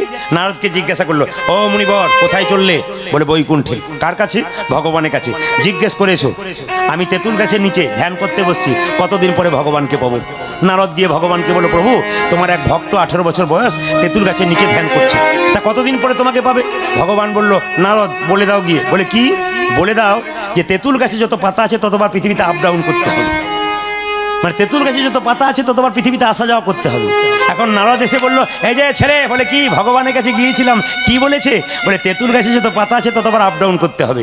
সঙ্গে সঙ্গে ছেলেটা লাফিয়ে উঠে বললো, তারপর আমি পাবো তো, তারপর পাবো তো। লাফাতে শুরু করেছে। ভগবান দেখছে ছেলেটা পেছনে দাঁড়িয়ে আছে। নারদ বলল, প্রভু তোমার তখন আসার কথা ছিল, তুমি এলে কি করে? বলছো ধৈর্য আর বিশ্বাস আমাকে এখানে টেনে এনেছে। ধৈর্য আর বিশ্বাস যদি কারো থাকে, ভগবানকে বেশি দিন ডাকা লাগে না, ভগবান আপনার কাছে আপনি চলে আসে। এই জন্য নিবেদন আপনাদের কাছে, প্রথম প্রশ্ন আপনাদের কাছে, বৈষ্ণবের চরণ ধোয়া জল পান করতে হবে, বৈষ্ণবের কৃপা পেতে হবে। বৈষ্ণব কাকে বলে জেনে রাখুন। ত্রিনাদপি শুনিছেন তরিব সহিষ্ণু না অমানেন মান দেন কীর্তনীয় সদা হই। তার মানে কি? ঘাসের উপরে পা দিয়ে চলে যাবেন, বৈষ্ণবের স্বভাব দেখুন, ঘাসের উপর দিয়ে পা দিয়ে চলে যাবেন, ঘাস কি করবে? মাথা নিচু করবে, আবার পা ফেরা শেষ হয়ে যাবে, মাথা উঁচু করবে। বৈষ্ণব এই যে মাথা নিচু করে চলে যায় আর মাথা উঁচু করে না। নদী জল দেয় নিজের জন্য নয়, অপরের জন্যে। গাছ ফল দেয় নিজের জন্য নয়, অপরের জন্য। বৈষ্ণব নাম দেয় শুধু নিজের জন্য নয়, জগৎ জীবের মঙ্গলের। তাই গৌর হরি বল, হরি বল। এই জন্যে বৈষ্ণবের অপমান কেউ করবেন না। বৈষ্ণব একটা ছোট্ট প্রমাণ আপনাদের বলে দিই। এইদিকে একটা নদীতে নৌকাতে একজন বৈষ্ণব যাচ্ছে চেপে, সঙ্গে সঙ্গে হিন্দু চ্যাংরা ছেলে, বৈষ্ণবের মাথা নেড়া শিখি রয়েছে। সঙ্গে সঙ্গে বৈষ্ণবকে দেখে হিন্দু চ্যাংরা ছেলেগুলো বৈষ্ণবের মাথাতে তবলা বাজাতে শুরু করেছে। এই দিকে তাকান, সব সইতে পারে ভগবান, একটা জিনিস সইতে পারে না, বৈষ্ণবের অপমান। যেই না তবলা বাজাচ্ছে এমনি করে ছেলেগুলো, ছোট্ট ছোট ছেলেগুলো, সঙ্গে সঙ্গে ভগবান বলছে, হে বৈষ্ণব, দেব নৌকাটাকে উল্টিয়ে, বাটারা সবাই ডুবে যাবে আর তুমি বেঁচে যাবে। ভগবান বলছে, না প্রভু, উল্টাতে যদি হয় ওদের কুবুদ্ধিটাকে উল্টে দিয়ে সুবুদ্ধিটাকে সোজা করে দাও। তাহলে বৈষ্ণব কোনোদিন কারো অমঙ্গল চায় না। তার প্রমাণ, একটা কলেজে পড়া মেয়ে ছাদের উপরে দাঁড়িয়ে আছে, 3 তলা ছাদের উপরে। একজন বৈষ্ণব গঙ্গা স্নান করে যাচ্ছে, আর মেয়েটি 3 তলা ছাদ থেকে বৈষ্ণবের মাথার তাক করে থু। বৈষ্ণব দেখলো একটা মেয়ে মাথায় থুতু ফেলে দিল। মা, আর জায়গা পেলি না, আমার মাথায় থুতু ফেলে দিলি? আচ্ছা বেশ ঠিক আছে। আবার গঙ্গা স্নান করতে গেল। মেয়েটি মনে মনে ভাবছে, এলে আবার দেবো। আবার বৈষ্ণব এসেছে, আবার তাক করে আছে, থু। বৈষ্ণব বলল, মা থুতু ফেলে দিলি, আচ্ছা যাই। এইভাবে 8 বার নয়, 9 বার 9 বার 10 বার স্নান করে যখন ফিরছে, সঙ্গে সঙ্গে বৈষ্ণবের মাথায় আবার যখন থুতু ফেলতে যাচ্ছে, মেয়েটির বাবা দেখতে পেয়ে বলল, তোর লজ্জা করে না? কেন বৈষ্ণবের মাথায় থুতু ফেলছিস? বলে, বৈষ্ণব তো প্রতিবাদ করে না, মজা লাগছে। বলছে, বৈষ্ণবের তো প্রতিবাদ করা স্বভাব নয়, আশীর্বাদ করা স্বভাব। সঙ্গে, আজ থেকে তুই আমাকে বাবা বলে ডাকবি না, লজ্জা করা উচিত তোর। বৈষ্ণব বলছে, আপনার মেয়েকে বকছেন কেন? আপনার মাথায় থুতু ফেলেছে ওই জন্য বকছি। না না, আপনার মেয়ে আমার মাথায় থুতু ফেলেছে বলে আমার লাভ হয়ে গেছে। এ কি বলছেন আপনি? আপনার মাথায় থুতু ফেলালো আর তার জন্য আপনার লাভ হয়ে গেল? বলছে, হ্যাঁ, আমি শাস্ত্রে শুনেছি একবার গঙ্গা স্নান করলে 1 জন্মের পাপ দূর হয়। আপনার মেয়ে 10 বার থুতু ফেলেছে, 10 বার গঙ্গা স্নান করেছি, আমার জন্ম জন্মান্তরে যত পাপ আছে। তাই গৌর হরি বল। এই জন্য নিবেদন আপনাদের কাছে, বৈষ্ণবকে কেউ অপমান করবে না। বৈষ্ণবের বস কৃষ্ণ সর্বশাস্ত্রে কয়, এই সব জানিল হ বৈষ্ণবের আশ্রয়। মুকুন্দ সরকার কি করলো দেখুন, যখন অভিশাপটা পেল যে 100 জন্ম কৃপা পাবে না, তখন চোখের জলে ভাসছে। ভগবান ভক্তের সব সইতে পারে মা, একটা জিনিস সইতে পারে না, কি বলুন তো? অহংকার আর চোখের জল। আস্তে, সংসারের জন্য কেঁদো না, কাঁদবে যদি ভগবানের জন্য কাঁদ। ভগবানের জন্য কাঁদো। যদি কেউ সংসারের জন্য কাঁদে, তবে তার চোখের জলটা চোখের কোণ দিয়ে পড়ে। কোন দিয়ে পড়ে? সে জল স্পর্শ করলে গরম লাগে, সে জল মুখের মধ্যে প্রবেশ করলে লোনা লোনা ভাব। রগে। কিন্তু গৌর গোবিন্দের নামে কেউ যদি একবার কাঁদতে পারে, তবে তার চোখের জল চোখের কোণ দিয়ে পড়ে না, কোন দিয়ে পড়ে না, চোখের মাঝ দিয়ে পড়ে। মাঝ দিয়ে পড়ে। সে জল গরম হয় না, শীতল হয়। শীতল হয়। তুমি যত শীতল জল গোবিন্দ চরণে দেবে, তোমার দেহ মনে সংসারে সব শীতল হয়ে যায়। শীতল হয়ে যায়। এই জন্য নারদ মুনি ভগবানকে প্রশ্ন করেছিল, প্রভু ভক্ত তোমাকে কি দিলে খুশি হও? ভগবান বলছে, নারদ, কোনো ভক্ত যদি আমার চরণে একটা তুলসী পাতা দেয় আমি খুশি হয়ে যাই। ধরো প্রভু সেই ভক্তের কাছে তুলসী পাতা নাই, সে তোমাকে কি দিবে? যদি কোনো ভক্তের কাছে তুলসী পাতা না থাকে, আমার চরণে একটু গঙ্গা জল দিবে। গঙ্গা জল দেবে। প্রভু সেই ভক্তির কাছে গঙ্গা জল নাই, সে তোমাকে কি দেবে? যদি কোনো ভক্তের কাছে গঙ্গা জল না থাকে, তবে প্রত্যেকটি ভক্তের শরীরে 2টি নদী দিয়েছি, একটা গঙ্গা একটা যমুনা। এই গঙ্গা যমুনা নামক নয়নের জল কেউ যদি আমার চরণ ধুইয়ে দিতে পারে, তাকে আমার দাস হতে হয় না। নিতাই গৌর হরি বল তাই বলে আমি গৌর তার হরি দাস বল, হই। হরি বল। মায়েরা, এই জন্য সংসারের জন্য কেঁদো না মা। ছেলের জন্য কাঁদবে, মেয়ের জন্য কাঁদবে, শেষে বলবে তুমি আমার জন্য করেছো কি? আপনি বলবেন, আহ, যার জন্য চোর করি চুরি সে কিনা বলে চোর। ভগবানের নামে কেউ যদি কাঁদতে পারে, তবে ভগবান তার কৃপা করে দেয়। হরিবাসরে দেখবেন, আসতে, হরিবাসরে দেখবেন একটা চিড়ের মালসা থাকে, থাকে না বাবা? যেখানে আটন পাতা হয়, চিড়ের মালসা থাকে না? এই চিড়ের মালসার মধ্যে যে চিড়েটা, এই ভিজে চিড়ে, এটা কোথা থেকে এলো? এই যে চিড়ে প্রসাদটা খান, এটা আপনার কোথা থেকে পান? কার কৃপাতে পান? এই চিড়ে প্রসাদ পেলে কি হয়, এই লাভটাকে দিয়ে জেনে নিতে হবে। আর চিড়ে প্রসাদটা যে মালসাতে আছে, সেই মালসাটা যে মাটি দিয়ে তৈরি হলো, সেই মাটিটা কোথায় পাওয়া গেল, এটা আপনাদের জানতে হবে। এই 2টি তত্ত্ব আপনাদের জানিয়ে দিয়ে গৌরচন্দ্রিকা শেষ করব, মন দিয়ে শুনবেন। একটা ভক্তের কথা বলবো, আপনার সবাই জানেন, কৃষ্ণের সবচাইতে পরম বন্ধু, তার নাম কি মা? সুদামা। স্ত্রীর নাম কি ছিল? কুচেলা দেবী। সংসারে এত অভাব, কিন্তু ভগবানের নাম করতে ছাড়ে না। আপনার স্বামী নাই, গোবিন্দকে স্বামী করুন। আপনার ছেলে নাই, দুঃখ কি মা? গোবিন্দকে ছেলে করুন। আপনার গাড়ি নাই, গোবিন্দকে আশ্রয় করুন। আপনার বাড়ি নাই, গোবিন্দকে আশ্রয় করুন। আপনার জগতে কেউ নাই, সংসারে যদি কেউ না থাকে, একমাত্র ভগবান তার আপন হয়ে যায়, যদি ডাকার মতো ডাকতে পারা যায়। আস্তে আস্তে ডাকবেন কেমন করে? রামকৃষ্ণ দেবকে একটা ছেলে জিজ্ঞাসা করেছিল, ঠাকুর তুমি যে বলো মা খা মা খা, মা খাই? ঠাকুর বলল, হ্যাঁ রে, ডাকার মতো ডাকলে মা খায়। বলছে, কই আমি ডাকি আমার হাতে খায় না, আর তুমি ডাকো তোমার হাতে খায়, ব্যাপারটা বুঝলাম না। তোমার যে ডাক আমারও সেই ডাক, ডাকাতে আবার তফাৎ কি আছে? সঙ্গে সঙ্গে বলল, না রে বাবা, ডাকার মধ্যে আকুলতা চাই, ব্যাকুলতা চাই, ভগবান আসবে। বলে কি রকম? আমি তো বুঝতে পারলাম না। ঠাকুর কি করলেন? ছেলেটাকে ধরে ওই গঙ্গার ঘাটে নিয়ে গিয়ে গঙ্গা জলে কিছুক্ষণ ডুবিয়ে রাখলো। যখন উঠিয়ে দিল কিছুক্ষণ পর, তখন বলল, হ্যাঁ রে খোকা, তোকে যখন জলের মধ্যে ডোবালাম তখন তোর ভেতরটা কেমন করছিল? ও ঠাকুর, ভেতরটা আমার আকুপাকু করছিল গো, মনে হচ্ছে এই বুঝি প্রাণটা বেরিয়ে যাবে। ওরে, ভগবানকে ডাকবার জন্যে কারো মন যদি এরকম আকুপাকু করে, গরু গোবিন্দে কৃপা থেকে প্রথমেই নিতাই গৌর হরিবল হরিবল হরিবল। এইদিকে তাকান, আপনার স্বামী স্ত্রী অনেকে কীর্তন শুনতে এসছেন, অনেকে একা এসছেন, যুগলে কীর্তন শুনবেন, বাচ্চাকে নিয়ে কীর্তন শুনবেন। কীর্তন এমন একটা জিনিস, সব জায়গাতে ফেল হতে পারে, হরিনামে কোনো জায়গাতে ফেল হওয়া যায় না। এই হরিভক্ত যারা হয় তাদের সন্তান হরিভক্ত হলে সেই ছেলেটি বুদ্ধিমান হয়, মেয়েটি বুদ্ধিমতী হয়, যদি আপনার চলার পথটা ভালো হয়। টিভিতে হাজার হাজার সিরিয়াল দেখবেন, একটা মেয়ে চারটা স্বামী, আবার চারটা মেয়ের একটা স্বামী, এই তো খালি সিরিয়াল দেখাচ্ছে। এতে আপনি কি জ্ঞান পাচ্ছেন? এ তো সমাজ উচ্ছন্নে যাচ্ছে। কি শিক্ষা দিচ্ছে এরা? এরা তো সব উল্টো শিক্ষা দিচ্ছে, সমাজটাকে নষ্ট করছে। এই সমস্ত লোকের সিরিয়াল দেখে আপনাদের লাভ কি আছে? ও তো সময় কাটানো হয়, সেই সময়টা গোবিন্দের নামে দিন, আপনার আধ্যাত্মিক চেতনা হবে, আপনার সংসারের উন্নতি হবে। হরি বল হরি বল। ওই সময়টা গুরু গোবিন্দের নাম করুন, আপনাদের লাভ আছে। আস্তে মন দিয়ে শুনবেন, খুব দামি কথা।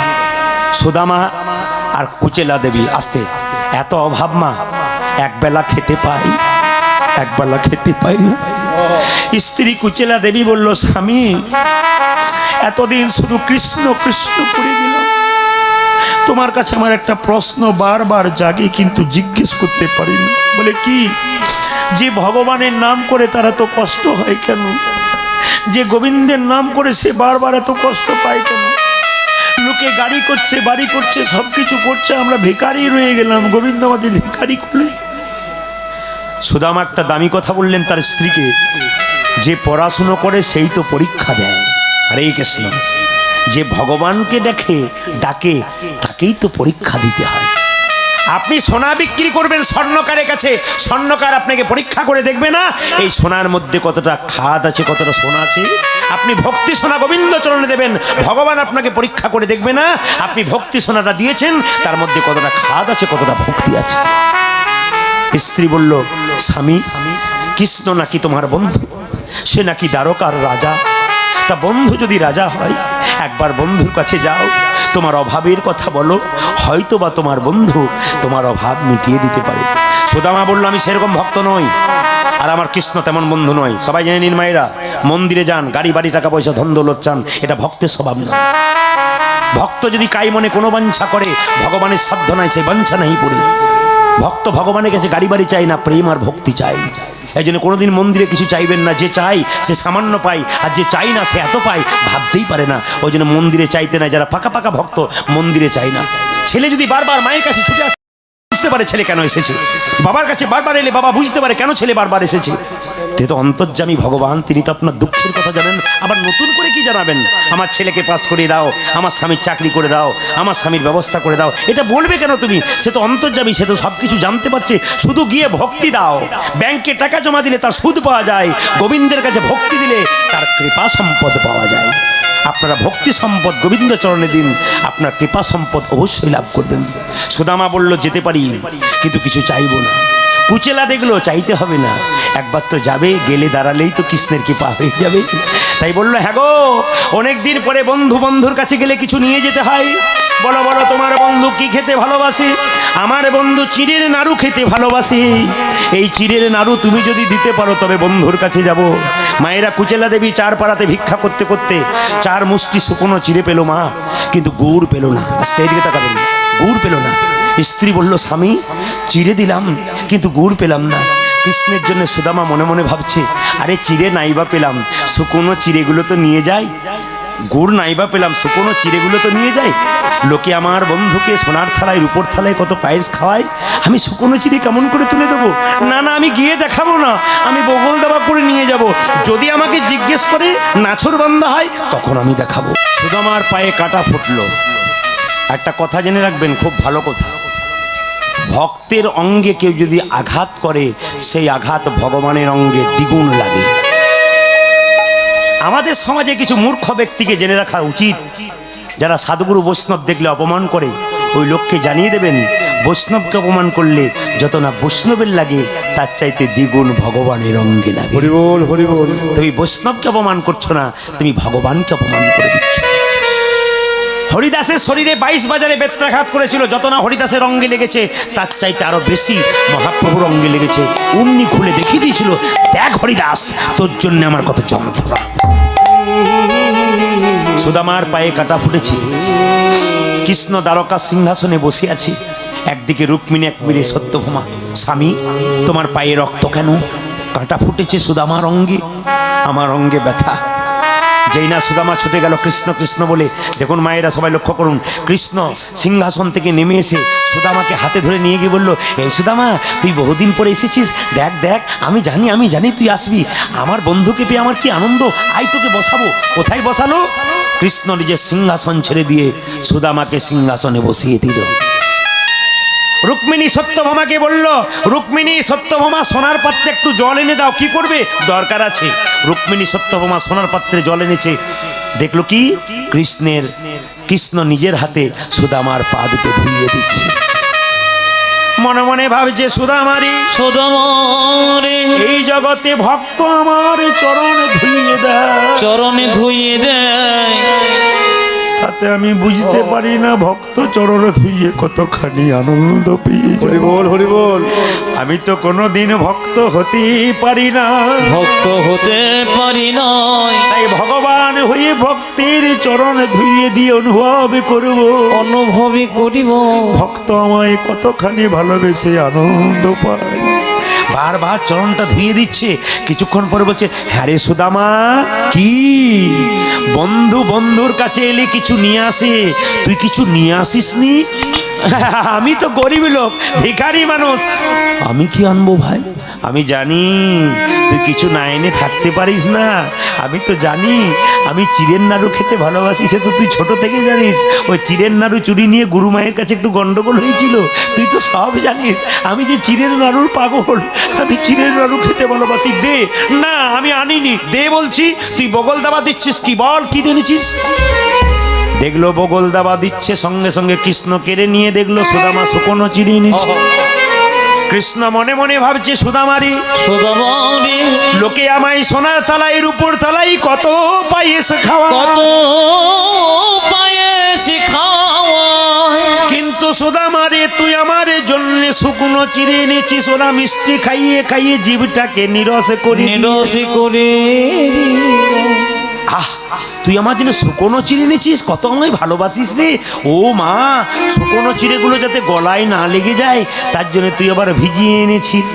সঙ্গে সঙ্গে সুদামা কেঁদে কেঁদে বলছে, কানাই আমি আনবার কালে শুকনো চিড়ে এনেছিলাম, মনে মনে ভাবছিলাম লোকে তোকে সোনার থালাই রূপোর থালাই কত পায়েস দেয়, এই চিড়ে তোর মুখে কেমন করে তুলে দেবো। এই কথা ভাবিতে ভাবিতে আমার চোখের জলে চিড়ি ভিজে গেছে। হরিবাসরে যে চিড়ের প্রসাদটা দেওয়া হয় বাবা, চিড়ের মালসা থেকে, সে প্রসাদটা মায়েরা গ্রহণ করবেন, সুদামার মতো কৃষ্ণ ভক্তি হবে, আপনার বাচ্চাকে দেবেন। সংসার সুখের হয় আপনাদেরই গুণে, আপনারা খুব শান্তিভাবে প্রসাদটা দেবেন। আপনার রমণী, আপনার লক্ষ্মী, আপনাদের জন্য সংসার, আপনার লক্ষ্মী ঝাঁপি পুরুষ রোজগার করে আনবে, আপনাদের হাতে দেবে। আপনার যে লক্ষ্মী স্বরূপিণী হন, সেই ঝাঁপিতে সুন্দর করে রাখবেন, সংসারটাকে সুন্দর করে সাজানোর দায়িত্ব আপনাদের। পুরুষ মানুষ শুধু রোজগার করে দেবে, তবেই সেই লক্ষ্মী যে সংসারটাকে সুন্দর করে সাজিয়ে দিতে পারে। আপনারা সেই লক্ষ্মী স্বরূপিণী মা, আপনাদের কাছে নিবেদন আমার রইল, সংসার আপনাদের জন্যই সুখের হবে, সুন্দর হবে, আনন্দ। এই চিড়ে প্রসাদটা আপনারা নিলেন, বেশ। এইবার বলে রাখি, চিড়ে প্রসাদ যে মালসাতে থাকে, ওই মাটিটা কোথা থেকে পাওয়া গেল, যার থেকে মালসা তৈরি হল? ওই যে ত্রেতা যুগে রামচন্দ্র 14 বছর যেন বনবাসে যাচ্ছিল, যখন 14 বছর যেন বনবাসে যাবে, তখন দেখবেন কৌশল্যা রামচন্দ্রের মুখে এক বাটি দুধ দিয়েছিল। বাবা 14 বছর তুই বনে থাকবি, দুধ খাওয়াতে পারবো না, এই দেখ এক বাটি দুধ তোর হাতে দিলাম। যেই না দুধের বাটিটা দিয়েছে, সঙ্গে সঙ্গে কি করেছে দেখুন, কই দুধের বাটিটাকে কেড়ে নিয়ে ফেলে দিয়েছে। ভগবান মনে মনে ভাবলো, মা তুমি আমার মা হলে কি হবে, আইন পাপ করলে শাস্তি তোমাকে পেতে হবে, আগামী দাপরে কংসের কারাগারে আমি হব কৃষ্ণ, তুমি হবে দৈবকী, তোমার গর্ভে জন্ম নেব, তোমার স্তন দুগ্ধ পান করব না। সেই দিন বুঝবে যে দুগ্ধ কেড়ে নেওয়ার কি ফল। মায়েরা লক্ষ্য করুন, যেই না দৈবকীর গর্ভে কৃষ্ণ জন্ম নিল, জন্ম নিয়ে তো নিতাই গৌর হরিবোল হয়ে গেল। এবার লক্ষ্য করুন, একটা মেয়ের বাচ্চা হওয়ার পর সেই বাচ্চা যদি মরে যায় বা বাচ্চাকে কেউ কেড়ে নিয়ে চলে যায়, মায়ের দুগ্ধ দেখবেন আপনা আপনি মাটিতে পড়ে যায়। দৈবকীর দুগ্ধ ওই কারাগারে বারবার মাটিতে পড়ছে, কেঁদে কেঁদে বলছে, কৃষ্ণ কি তুই তো ভগবান, আমি জানি তোর বিচার সমান, তুই আমার স্তনদুগ্ধ পান করলি না, এই যে দুগ্ধ মাটিতে পড়ছে যেন তোর সেবায় লেগে যায়, যেন গোবিন্দ সেবায় লেগে যায়। ভগবান বলল, মা, কেউ যদি অপরাধ করে তারপর ক্ষমা করে, তবে ক্ষমা চাই, তবে তার শাস্তি হয় না, তার প্রেম হয়। তোমার এই দুগ্ধ যে মাটিতে পড়লো সেই মাটি দিয়ে চিড়ের মালসা তৈরি হবে, আর সেই মালসাতে হরিবাসরে চিড়ে তাই গৌর হরি বল। আসুন, বহু তত্ত্বের সম্ভার আছে, দিতে গেলে তো দিন শেষ হয়ে যায়, রাত্রি শেষ হয়ে যায়। আপনাদের চিন্তা নেই, আজকে আমি 3টে পর্যন্ত গাইব। নাকি ভয় খেয়ে গেলেন নাকি? আরে 3টে মানে ভোর 3টে নয়, 3 ঘন্টা। ভয় পাওয়ার কোনো কারণ নেই। এইদিকে আস্তে, সবাই শুনে রাখুন। বলছে, একটা লোহার কাটারি আপনি দোকান থেকে কিনলেন, কিনে এনে বাড়িতে রেখে দিলেন, 1 বছর পরে বের করলেন, ধার থাকবে না ভোঁতা থাকবে? কি মনে হয়? দেখুন, একজন বলছে ধার থাকবে, মানে যে ওই পেছন দিকে তাকাচ্ছিল কত লোক হয়েছে, উনি বলছেন ধার থাকবে। না না, কি হবে? ভোঁতা হয়ে যাবে। আরে এই দেহটা একটা কাটারি সংসার রূপী আলমারিতে রেখে দিলেন, 1 বছর পর হরিবাসরে আনলেন, আর ধার থাকে? মহাপ্রভু বললেন, তাহলে এক কাজ করো, এই দেহ কাটারিটা যেন চিরকাল ধার থাকে তার ব্যবস্থা করে দিচ্ছি। শাস্ত্রে বললেন কি বললেন? যে সাতে পাঁচে সবে মিলে দাঁড়েতে বসিয়া কীর্তন করহ সবে হাতে তালি দিয়া। বলছে, বাড়িতে তোমরা প্রত্যেক দিন অভ্যাস করো, কি? সাতে পাঁচে সবে মিলে দাঁড়েতে বসিয়া কীর্তন করহ সবে হাতে তালি দিয়া। এইবার বলে রাখি, আপনি কীর্তন করবেন, কোনো দুঃখ করবেন না। তবে আমাদের হিন্দুদের একটা ব্যাপার আছে, আপনি যদি কাল থেকে নতুন কীর্তন করতে শুরু করেন, তাহলে পাশের বাড়িটার লোকটা বলবে, বাবা কি বড় ভক্ত হয়ে গেল রে, আগেই ভগবান পেয়ে যাবে। এই ঠাট্টাটা দেখবেন আমাদের হিন্দুদের আছে। আপনার চিন্তা নেই, মহাপ্রভু বলল কীর্তন করো উচ্চস্বরে, জোরে জোরে। আরে চুপচাপ করলে তোমার হবে, অপরের হবে না।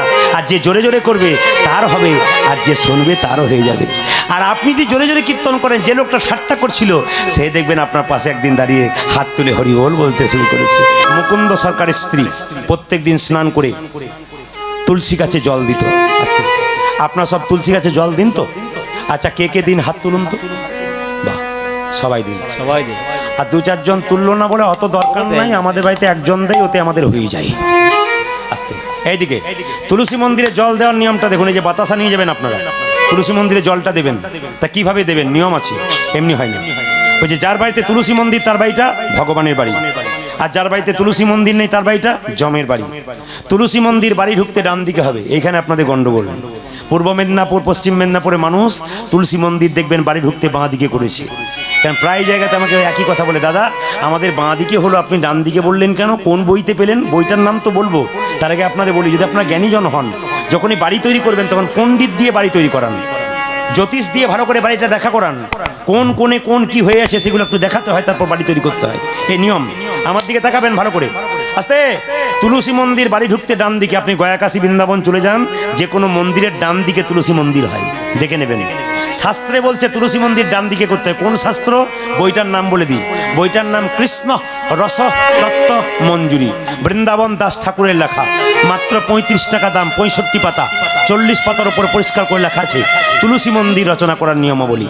শুনে রাখুন, তুলসী মন্দির সবসময় বাড়ি ঢুকতে ডান দিকে হবে, বাড়ি থেকে বেরোতে বাঁ দিকে হবে। যারা বাঁ দিকে করে দিয়েছেন, ডান দিকে একটা টপের মধ্যে তুলসী গাছ লাগিয়ে আধ ঘন্টা রাখবেন, তারপর মন্দির থেকে সরিয়ে দেবেন, আপনার কাজে লেগে যাবে। তুলসী মন্দিরে গাছ রোপণ করবেন মা, সপ্তাহে 1 দিন। কোন দিন? বুধবার দিন। নতুন গাছ দেবেন। কোন দিন দেবেন? বুধবার। তুলসী মন্দিরে গাছ মরে গেছে, নতুন দেবেন বুধবার। তুলসী মন্দিরে পাতা তুলবেন, কিন্তু পাতা তুলতে তুলতে মনে হতে হবে পাতা তোলার একটা নিয়ম আছে, বাঁ হাতে ধরতে হয়। গাছটা বাঁ হাতে ধরবেন, আর ডান হাতে বৃদ্ধাঙ্গষ্ঠী আর এই তর্জনী মিলে কি করবে? সঙ্গে সঙ্গে এটাকে ভালো করে একটা একটা করে তুলবে। তবে হ্যাঁ, পাতা তুলতে তুলতে পাতা বা গাছের ডাল যদি কোনো রকম ভেঙে যায়, তবে কৃষ্ণের অঙ্গে আঘাত করা। এত সোজা নয়। আপনি তুলে দেবেন, দু চারটা ফেটে গেল পাতা, আপনি ভাববেন কিছুই হলো না, আপনার উল্টো ফল হয়ে গেল, আপনি ভাবতেই পারলেন না। নিবেদন আপনাদের সামনে, তুলসী পাতা তোলার নিয়ম আছে। পাতা তুলবেন একটা একটা করে ভক্তি ভরে।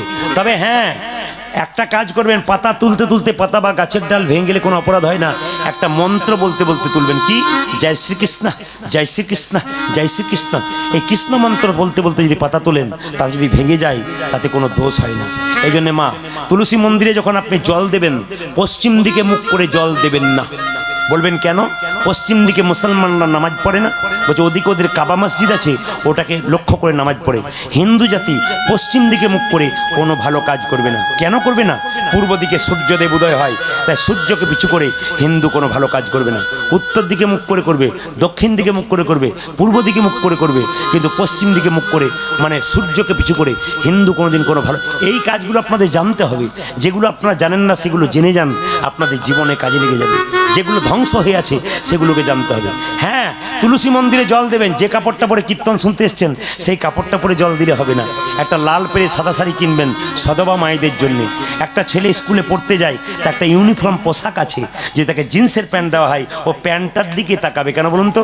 এখনকার ছেলে জিন্সের প্যান্ট তো যেমন তেমন নয়, 20টা জায়গায় ফাটা থাকে, আর যত জায়গায় ফাটা থাকে দেখতে দেখতেই পরা বন্ধ হয়ে যাবে। ওই জন্য দেখুন, প্যান্টটা এমনভাবে তৈরি করেছে, জামাটা এমনভাবে তৈরি করেছে স্কুলে, যেন যে প্যান্ট জামার দিকে নজর না যায়, তার পড়াশোনার দিকে নজর যায়। ওই জন্য মন্দিরে যাবেন লাল পেরে সাদা শাড়ি পরে, আপনার ভক্তিটা আপনা আপনি জন্মাবে। পোশাকের উপর ভক্তি জন্মায়, আচারের উপর ভক্তি জন্মায়, বিচারের উপর ভক্তি জন্মায়। এই জন্য সধবা মায়েদের জন্য এইটা, বিধবা মায়েদের জন্য যে কাপড় পরে আছেন সেই কাপড়ে। দাদা ভাইয়েরা, বাবারা ধুতি পরে কোঁচা করে কিংবা গামছা পরে কোঁচা করে, শুকনো কাপড় পরে, ভিজে কাপড়ে নয়। কিন্তু অনেকে ভিজে কাপড়ে জল দেয়। শাস্ত্র কোনো জায়গায় বলে নাই যে ভিজে কাপড়ে জল দিতে হয়। শাস্ত্র পরিষ্কার করে বলেছে স্নান করে পবিত্র হয়ে শুকনো কাপড়ে গলায় কাপড় দিয়ে জল দিতে হয়। জলটা দেওয়ার পরে 3 বার মন্দিরটা প্রদক্ষিণ করবেন এবং হরে কৃষ্ণ নামটা 3 বার ঘুরতে ঘুরতে করবেন, আপনার লাভ হয়ে যাবে। ওই যে যার বাড়িতে তুলসী মন্দিরে গাছটা খুব ঝাঁক দিয়ে উঠেছে, তার বাড়ি কিন্তু সুখ আসছে। আর যার বাড়িতে বিরাট বড় বাড়ি কিন্তু তুলসী গাছটা ছাগলে ছিঁড়ে খাচ্ছে, ভগবান বলছে দিয়ে ধন দেখে মন, তোর কেড়ে নিতে কতক্ষণ। আমি তোকে দেবো কিন্তু কেড়ে নিতে কতক্ষণ তুই দেখবি। ওই জন্য মায়েরা, তুলসী গাছ একটা লাগাতে নেই। তুলসী গাছ কটা লাগাতে হয়? 2টো। একটা সাদা তুলসী, একটা কৃষ্ণ তুলসী। একটা রাধা তুলসী, একটা কৃষ্ণ তুলসী। বৃন্দাবন কাকে বলে? যার বাড়িতে তুলসীর বাগান তার বাড়িতে বৃন্দাবন। যার বাড়িতে শ্রীমদ্ ভাগবত গীতা তার বাড়িতে বৃন্দাবন। যার বাড়িতে হরিনাম সংকীর্তন তার বাড়িতে বৃন্দাবন। যার বাড়িতে সাধুগুরু বৈষ্ণবের আগমন তার বাড়িতে বৃন্দাবন। এই বাড়িটাকে আপনি বৃন্দাবন তৈরি করতে পারেন। এই বৃন্দাবন তৈরি করতে পারলে ওই বৃন্দাবনে যাবার দরকার নেই। তবে শুনে রাখুন, যে বৃন্দাবনে আপনারা যান, হরে কৃষ্ণ, যে বৃন্দাবনে আপনারা যান সেই বৃন্দাবন গেলে দেখবেন তেঁতুল গাছে তেঁতুল পাকে না। প্রশ্ন করবেন তেঁতুল গাছে তেঁতুল পাকে না কেন? বলে দিই আপনাদের, তেঁতুল গাছে তেঁতুল পাকে না কেন মা? একদিন রাধারানী বৃন্দাবনে গোবিন্দের কাছে রাসলীলায় যাচ্ছে, যেতে যেতে একটা পাকা তেঁতুলের ছুটিতে রাধারানীর পাটা পিছলে গেছে। পায়ের নুপুরে রাধারানীর আঘাত হয়ে গেছে। চিৎকার করে রাধারানী বলল, রে তেঁতুল গাছ, তো ছুটিতে পড়ে আমার পা পিছলে গেল, পায়ে আঘাত পড়লো, গোবিন্দের কাছে যেতে বাধা হলো। অভিশাপ দিলাম, আজ থেকে তেঁতুল গাছে তেঁতুল পাকবে না, পাকবে না, পাকবে না। ওই জন্য বৃন্দাবনে দেখবেন মা, তেঁতুল গাছে তেঁতুল পাকে না, কিন্তু কাঁচা তেঁতুলই খুব মিষ্টি হয়। তবে বৃন্দাবনে যে গাছটার নিচে রাধারানী পড়ে গিয়েছিল, সেই গাছের নিচে গিয়ে কেউ যদি একাদশী পালন করতে পারেন, এখন আর গাছটা নেই, পড়ে গেছে, বেদি করা আছে, যদি সেই গাছের নিচে গিয়ে একাদশী পালন করতে পারেন, তবে আপনার পালন করতে পারেন, গোবিন্দের কৃপা হয়ে যায়। আপনারা কে কে একাদশী পালন করেন? হাত তুলুন তো। বাহ! আর যারা হাত তোলেন নাই তারা করেন নাই? বলছে বাবা যা খিদের জোর, করবো কোথা থেকে? এইদিকে একটা মুসলমানের ছোট্ট ছেলে তার মাকে বলে, মা আমি রোজা রাখবো। মা বলে, আল্লাহ তোর বরকত করবে বাবা, রোজা রাখ। আর হিন্দু ছেলে তার মাকে বলে, মা ফল খেয়েছো? বলে হ্যাঁ। আমিও ফল খাবো। কেন? আজ ভাত খাবো না, একাদশী করবো। সঙ্গে সঙ্গে মা কানে ধরে বলে, ডাক্তারবাবু বলেছে না খালি পেটে থাকতে না, মরবি, বুড়ো বয়সে করবি। আমরাই কিন্তু আমাদের ধ্বংসের পথটা আমরাই বেছে নিচ্ছি। এই জন্য মায়ের কাছ থেকে আচার শেখায়। আপনার বাচ্চা যদি বলে একাদশী করবো, ওকে নামিয়ে দিন ওই পথে। কেন? অনেকে বলে বুড়ো বয়সে করব। আরে তখন বাঁচার সুযোগ তুই পাবি তবে তো, তার আগে যদি নিতাই গৌর হরিবোল হয়ে যাস। ওই জন্য যাবার আগে কিছু ভালো কর্ম করে যেতে হয়। একাদশী পালন 12 মাসে কটা হয়? 24টা নাকি? যদি না পারেন তাহলে কটা করবেন? 4টা। কি কি গুনে রাখুন? শয়ন, উত্থান, পার্শ্ব, মোড়া। তার মধ্যে ভীমে ছোড়া, বুড়োর 14, বুড়ির 8, এই নিয়ে কাল কাট। তাও যদি না পারিস তাহলে ভগার খালে ডুবে মরি। আপনাদের মনে হচ্ছে জানা আছে নাকি? অন্য জায়গায় বলে কি বললেন কবিতার মতো, কিছু বুঝলাম না, ভেঙে দিন। আমি ভেঙে দিচ্ছি। কি মা? শয়ন একাদশী করবেন, উত্থান একাদশী, পার্শ্ব একাদশী, ভৈম একাদশী, 4টা একাদশী করবেন। না পারলে 2টো করবেন। আহা, না পারলে এই কাজটা করবেন। বুড়ো 14। বুড়ো 14 মানে শিব চতুর্দশী। আচ্ছা, শিব চতুর্দশী বললে কি হয় মা? আই বুড়ো মেয়েরা শিব চতুর্দশীর দিনে বাবার মাথায় কি করে? জল ঢালে। কিন্তু কেন ঢালে? ভালো স্বামী পাবার জন্যে, বৈষ্ণব স্বামী পাওয়ার জন্যে। সত্যি কি আজকালকার মেয়েরা ভালো স্বামী পাবার জন্যে জল দেয়? আমার বাড়ির পাশে শিব মন্দির, মেয়েরা জল দিচ্ছে। আমার ভাইজি হয়, জিজ্ঞাসা করলাম জল দিলি? হ্যাঁ কাকু দিয়ে এলাম। কি বললি? মা বললো দিয়ে দিবি। বললাম কি কারণে দিলি? বলছে মা বললো বৈষ্ণব স্বামী পাবার জন্যে। তা তুই কি বৈষ্ণব স্বামী পেতে চাস? না সেটা বলতে পারছি না। তো বলছে কীরকম স্বামী পেতে চাস? তখন বললো ওই যে সেই দেখবেন যে চুলগুলো কাটেনি, দেখবেন এইখানটা কেটেছে, মাঝখানটা আছে, ওই চুলটার নাম কি বলুন তো? হানি সিংয়ের চুল আছে না? আমাদের এলাকাতে এরকম এরকম বাচ্চাগুলোকে তার বাবা নিয়ে যাচ্ছে কোথায়? চুল কাটাতে, নাপিতের কাছে। শোনো, 25, 30, 35 যা লাগে, ছেলেকে আমার হানি সিং করে দাও। আমি নাপিতকে বললাম ভাই তুমি এক কাজ করো। আর হানি সিংকে দেখা পেলে বলতাম ভাই চুলগুলো গোটাটাই চাঁচলে ওপরটা রাখলে কেন? গোটাটাই তুমি চাঁচো, দেখো তোমার দিকে গোটাই চাঁচবে, এতে কি হবে? সবাই মহাপ্রভুর দলে পড়ে যাবে। যদি চাঁচতে পারে, ও বেটা এইটুকু চেঁচেছে আর এইটুকু চাচ্ছে না, চাঁচলে তো কাজ হয়ে যেত। হ্যাঁ, তাহলে হানি সিংটা অন্যরকম জায়গায় দাঁড়াচ্ছে, পাচ্ছে না কি বাবা? সবাই লক্ষ্য করুন মা, তা আপনারা 4টা একাদশী করবেন। কি বললাম? শয়ন একাদশী, উত্থান একাদশী, পার্শ্ব একাদশী, ভৈম একাদশী। না পারলে বুড়ো 14, শিব চতুর্দশী। না পারলে বুড়ির 8। বুড়ির 8 কি? অষ্টমী দুর্গার। এই নিয়ে কাল কাট। না পারিস ভগার খালে ডুবে মরিস।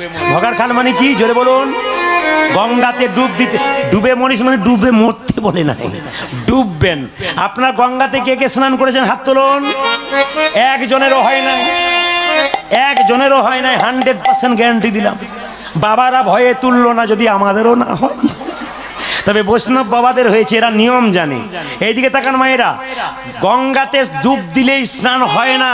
গঙ্গার পারে কত মানুষ থাকে, তারা দিনের মাথায় 4 বার ডুব দেয়, কবার তাদের কৃপা হয়। গঙ্গা জলে কত জীবজন্তু পেরিয়ে যায়, কবার তাদের কৃপা হয়।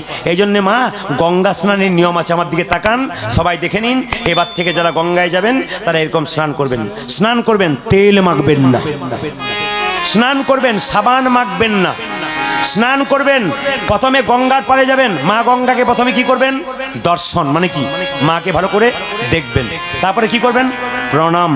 তারপরে কি? শ্রবণ। তারপরে কি? স্পর্শন। তারপরে কি? চুম্বন। তারপরে কি? শিরে ধারণ। তারপরে কি? আলিঙ্গন। তারপরে কি? স্নান। কয়জন করেছেন হাত তুলুন। একজনেরও হয় না। মনে মনে ভাবছে ভাগ্যে আপনি এসেছিলেন, নইলে আবার আমাদের বেকার যেত। এবার থেকে আর বেকার যাবে না। এইদিকে তাকান, কি বললাম আবার দেখে নিন। মা গঙ্গার পারে যাবেন, পারে দাঁড়াবেন। মা গঙ্গাকে কি করবেন? প্রথমে দর্শন, দেখবেন। তেল সাবান মাখবেন তো নাকি? মাখবেন না, তেল সাবান মাখবেন না, দর্শন। তারপরে কি? প্রণাম। তারপরে কি? শ্রবণ। তারপরে কি? জলটাকে হাতে নিয়ে স্পর্শন। তারপরে কি? চুম্বন। তারপরে কি? শিরে ধারণ। তারপরে কি? আলিঙ্গন। তারপরে কি? স্নান। এটা নিয়ম। মুকুন্দ সরকার যখন দেখলো তার স্ত্রী ছটফট করছে, তখন মহাপ্রভুর চিবানো পান তাকে দিয়ে বলল, কই গো, এই দেখো চিবানো পান নাও। যেই না চিবানো পানটা দিয়েছে বাবা, অমনি সঙ্গে সঙ্গে তার গর্ভে সন্তান এসেছে। আস্তে, এখানে একটা দারুণ যুক্তির কথা আছে, মন দিয়ে শুনবেন। পেটে বাচ্চা এলে ভালো সন্তান হচ্ছে না কেন বাবা? বৈষ্ণব বাবারা বলেন আজকালকার হিন্দুদের বাড়িতে ভালো ছেলে হচ্ছে না। কেন হচ্ছে না? প্রদীপ পালের কাছে শুনে নিন। ভালো ছেলে আপনাদের হবে। ভালো মা নাই, ভালো মা নাই, ভালো বাবা নাই। বাবা হলো বীজ, মা হলো ক্ষেত্র। বীজ ক্ষেত্র যদি ভালো হয়, ফল তো ভালো হবে। বীজ ভালো নাই, ক্ষেত্র ভালো নাই, ফসল ভালো হবে না। প্রমাণ দেখুন, ঈশ্বরচন্দ্র বিদ্যাসাগরের মা খালের মা নয়, বিলের মা নয়, সে কিসের মা? বিদ্যাসাগরের মা। এমনি মা হয় নাই। কেন? এই দিকে তাকাবেন, বিদ্যাসাগর মহাশয় তার মায়ের জন্য একটি কাপড় এনে দিয়েছিল, শাল এনে দিয়েছিল। মা, ঠান্ডায় কষ্ট পাচ্ছ, শালটা গায়ে নিও। মা নেয় নাই। কোথায় রেখেছিল? বাক্সের ভেতরে। আমরা পড়েছি স্কুলে। কিছুদিন পর বললো, মা তুমি শালটা নিচ্ছ না কেন? কি করে নেবো বাবা? বলে কেন? হাজার মা পাড়াতে রয়েছে, কষ্টে থরথর থরথর করে কাঁপছে ঠান্ডায়, আমি তোর মা হয়ে কেমন করে নেবো? তুই যদি শাল এনে তাদেরকে দিতে পারিস, সেদিন আমি শাল গ্রহণ করব। শুধুই কি বিদ্যাসাগরের মা হয়েছিল বাবা? খালের মা নয়, বিলের মা নয়, মায়ের মতো মা হলে, মমতাময়ী মা হলে, সেই মায়ের সন্তান তো ভালো হয়।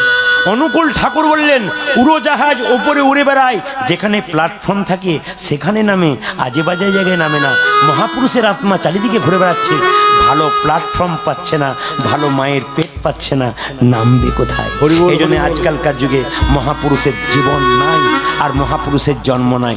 তবে হ্যাঁ, পেটে বাচ্চা থাকলে 3টে নিয়ম করবেন, ভালো সন্তান পাবেন। কি কি?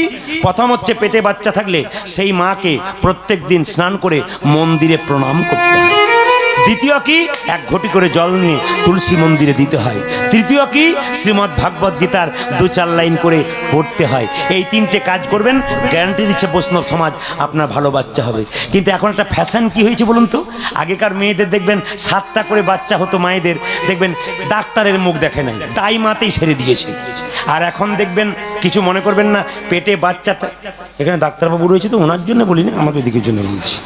মানে ওইখানকার আমাদের ডাক্তার, আর শুনে রাখুন, যখন মেয়েকে দেখাতে গেল তখন ডাক্তার বলল, এই যে একবার 5 মাসে, একবার 7 মাসে, একবার 9 মাসে, LICর মতো লাইন করে নিল। 3 বারে গেলে 3-3-900 ওর কাছ থেকে পাবো। এইদিকে তাকান, তারপর তো এরকম চেক আপ আছে। লক্ষ্য করুন, ডাক্তার বলল, মা তোমার কোনো চিন্তা নাই, তুমি বাড়ি যাও। বলে যাবো? বলে হ্যাঁ। ওষুধ খাবো? বলে হ্যাঁ। তুমি কোনো কাজ করো না, বিছানাতে শুয়ে থাকবে, ঘাড়ে 2টো বালিশ, পায়ে 2টো বালিশ। কাজ করবে কি?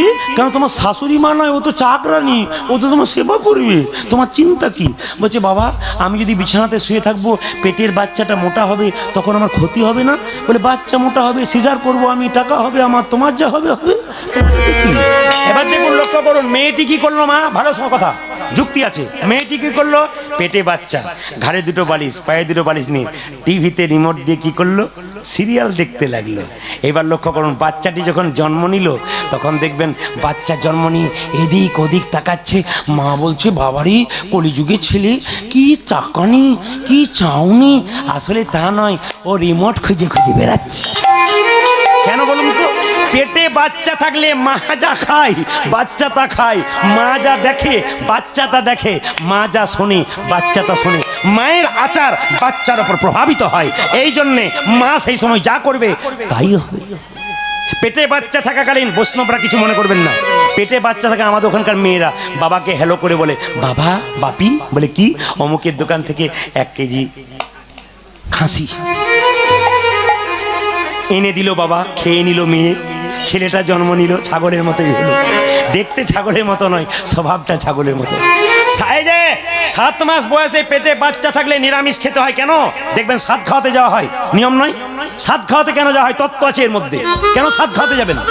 পেটে বাচ্চা থাকাকালীন মেয়েরা 7 খায় কেন? 7 খাওয়া মানে এই, 7 মাস বয়সে পেটে বাচ্চা থাকাকালীন সেদিন কৃষ্ণ ভগবান গর্ভের মধ্যে প্রত্যেকটি বাচ্চাকে দেখা দেয়, ওই জন্য সেই দিন নিরামিষ খেতে হয়। 7 মাস বয়সে নিরামিষ খেতে হয়, বাচ্চাগুলো অবশ্যই সুস্থ বাচ্চা হয়। কিন্তু এখনকার মেয়েরা 7 মাস বয়সে পেটে বাচ্চা থাকলে কোথায় গিয়ে দাঁড়ায়? বিকালবেলায় ফুচকার দোকানে গিয়ে দাঁড়ায়। আর যে যত ফুচকা খায় তার তত ফচকে ছেলের জন্য। এই জন্যে সমাজটা নষ্ট হয়ে যাচ্ছে। আসুন সবাই মিলে একটু হাততালি দিয়ে আমার সঙ্গে গেয়ে নিন, আনন্দ করে, যাতে আমাদের সমাজ সুন্দর হয়। এই সমাজ সংস্কারের কথাগুলো শুনবেন। হাততালি দিয়ে হাত উঠিয়ে কৃষ্ণ বলি, কৃষ্ণ বলে, বাহু তুলে তোলে, চলো রে মন, চলো রে মন। আমরা 7 জন বর্ধমান থেকে MA করেছিলাম, ইংরেজিতে BEd করেছি। 6 জন স্কুলের শিক্ষক আমি কিন্তু নই। আমার প্রফেসর বললেন, প্রদীপ ইংরেজিতে এমএ করলি, বিএড করলি, এতদূর পড়াশোনা করলি, শিক্ষক হতে পারতিস।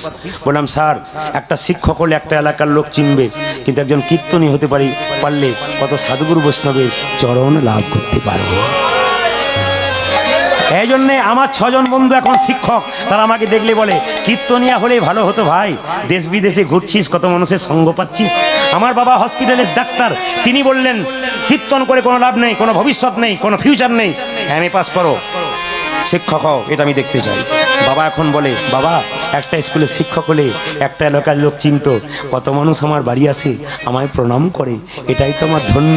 শিক্ষক হলে তো আমি সেই জিনিসটা পেতাম। এই যে নিবেদন আপনাদের কাছে, আমি যখন এত দূর পর্যন্ত পড়াশুনো করেছি, তো শিক্ষিত হয়ে এমন একটা জায়গায় পৌঁছাতে চাই, এমন জিনিস মানুষের মধ্যে দিতে চাই যেন মানুষ কিছু পরিবর্তন হয়ে যায়। যার যেমন ক্ষমতা সেরকমভাবে আপনারা গোবিন্দের মন্দির করবেন। মায়েরা, টাকা পয়সা নেই, হৃদয় মন্দিরে গোবিন্দকে রাখুন। যার টাকা আছে তিনি গোবিন্দের মন্দির তৈরি করুন। এখনকার যুগে দেখবেন 3 তলা 4 তলা বাড়ি হয়, অনেক জায়গায় যায়। দাদা আপনার বাড়ি দেখলাম খুব ভালো, দেখলাম ঠিক কথা, আপনার ঠাকুর মন্দিরটা কোথায়? আর বলবেন না, বেডরুম, ডাইনিং রুম, সব রুম করতে করতে ঠাকুর মন্দিরের জায়গা হয় নাই। সিঁড়ি দিয়ে যেদিকে ওপরে ওঠে, সেই সিঁড়ির নিচে দেখবেন ঠাকুর মন্দিরটা করেছে, মানে যেখানে পা দিয়ে দিয়ে বারবার ওঠে। আমাদের মনটা কোন জায়গায় গেছে দেখুন। ওই জন্য আপনাদের কাছে নিবেদন রইল, গাড়ি বাড়ি টাকা পয়সা ধন দৌলত যা থাক, ভগবানের মন্দির কিন্তু ঠিক করবেন, যেমন পারবেন, আপনার যেমন ক্ষমতা। তবে অনেকে বলছেন, প্রদীপবাবু আমার টাকা পয়সা নাই, খেতে পাই না, কিংবা কোনো রকমের সংসারটা চলে, আমি মন্দির তৈরি করব কি করে? না না, যার যেমন ক্ষমতা সেই ক্ষমতা অনুযায়ী ব্যবহার করবেন, ক্ষমতার বাইরে যাবেন না। যার যেমন বিছানা সেরকম পা বাড়াবেন, বিছানার বাইরে বাড়াবেন না। তার প্রমাণ দেখুন।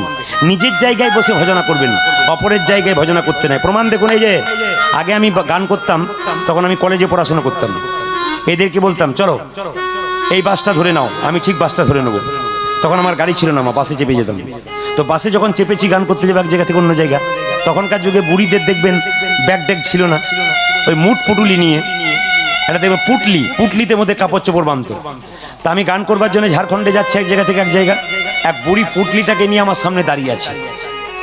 যে কিছুক্ষণ পরে বলছে, বাবা সিট হবে না? সিট এখন পাই না কোনো মতেই। তা যেই না গাড়িটা ব্রেক মারে, অমনি আমি ঠেসাটা দিয়েছে, বলছে, আজকালকার ছেলেগুলো আচ্ছা হয়েছে বাবু, ঠেলে দিচ্ছে। আমি বললাম, বুড়ি আমি সরি, ঠেলে দিয়ে এখন সরি লাভ কি? ও তো ইংরাজি বুঝে না, সরি ঠেলে দিয়ে সরি লাভ কি? কিছুক্ষণ পরে যখন সিট পাচ্ছে না, ড্রাইভার বাবু চা খেতে স্টেশনে নেমেছে, মনে মনে ভাবছে এতক্ষণ একটা সিট পেয়েছে। কি করেছে মা? দেখুন, নিজের জায়গায় না বসে কার জায়গায় বসলো? ড্রাইভারের জায়গায়। এখন গ্যাট হয়ে ড্রাইভারের জায়গায় বসে আছে, আমরা খুব হাসাহাসি করছি। তখন বুড়ি বলছে, নিজেরা সিট পেলো না, আমাকে থেকে হাসছে। এখন ড্রাইভার এসে বললো, এই বুড়ি ওঠো, তোর বাপের সিট। উঠবো? এই বুড়ি ওঠো, বললাম তো তোর বাপের সিট, তুই ছেড়েছিস, আমি বসেছি। বুড়ি মা তুমি বোঝো না, আমি এখানে বসে গাড়িটা চালাবো, তুমি অন্য কোথাও বসো। বুড়ি বলছে, বাবা আজকের মতো তুই অন্য কোথাও বসে চালা, আমাকে এখানে বসতে। নিবেদন আপনাদের কাছে, বুড়ি যেমন বোঝে না কার জায়গা কি বটে, সেরকম আপনার নিজের জায়গায় নিজে ভজনা করবেন। কেউ যদি একটা বিরাট বড় মন্দির বানায়, তার টাকা আছে, আপনি তার সঙ্গে সঙ্গ দিতে যাবেন না। আপনার যেমনটি জায়গা আপনি সেই জায়গায় ব্যবহার করবেন, আপনার গৌর গোবিন্দের কৃপা হয়ে যাবে। মুকুন্দ সরকার বাড়িতে এসে ছোট্ট একটা গোপীনাথের মন্দির তৈরি করলো, খড়ের চাল, মাটির ঘর। গোপীনাথের মন্দির তৈরি করে কি করলো দেখুন, যে না গোপীনাথের মন্দির তৈরি করলো, অমনি সঙ্গে সঙ্গে গোপীনাথের মন্দিরে প্রত্যেকদিন সকালবেলায় গোপীনাথের পুজো করে, তারপর চিকিৎসা করে। নিয়ম এইটাই, যে যা ব্যবসা করেন প্রথমে সকালবেলায় গৌর গোবিন্দের চরণে প্রণাম করুন, তারপর বাবা ব্যবসা করুন, আপনার লাভ হবে। হরে কৃষ্ণ। যার প্রচুর টাকা আছে সে প্রণাম করবে, যে যত প্রণাম করবে তার অহংকার কি হবে? দুর্বল হয়ে যাবে, আর প্রেম সবল হবে। অহংকারী ব্যক্তি দেখবেন প্রণাম করতে চায় না।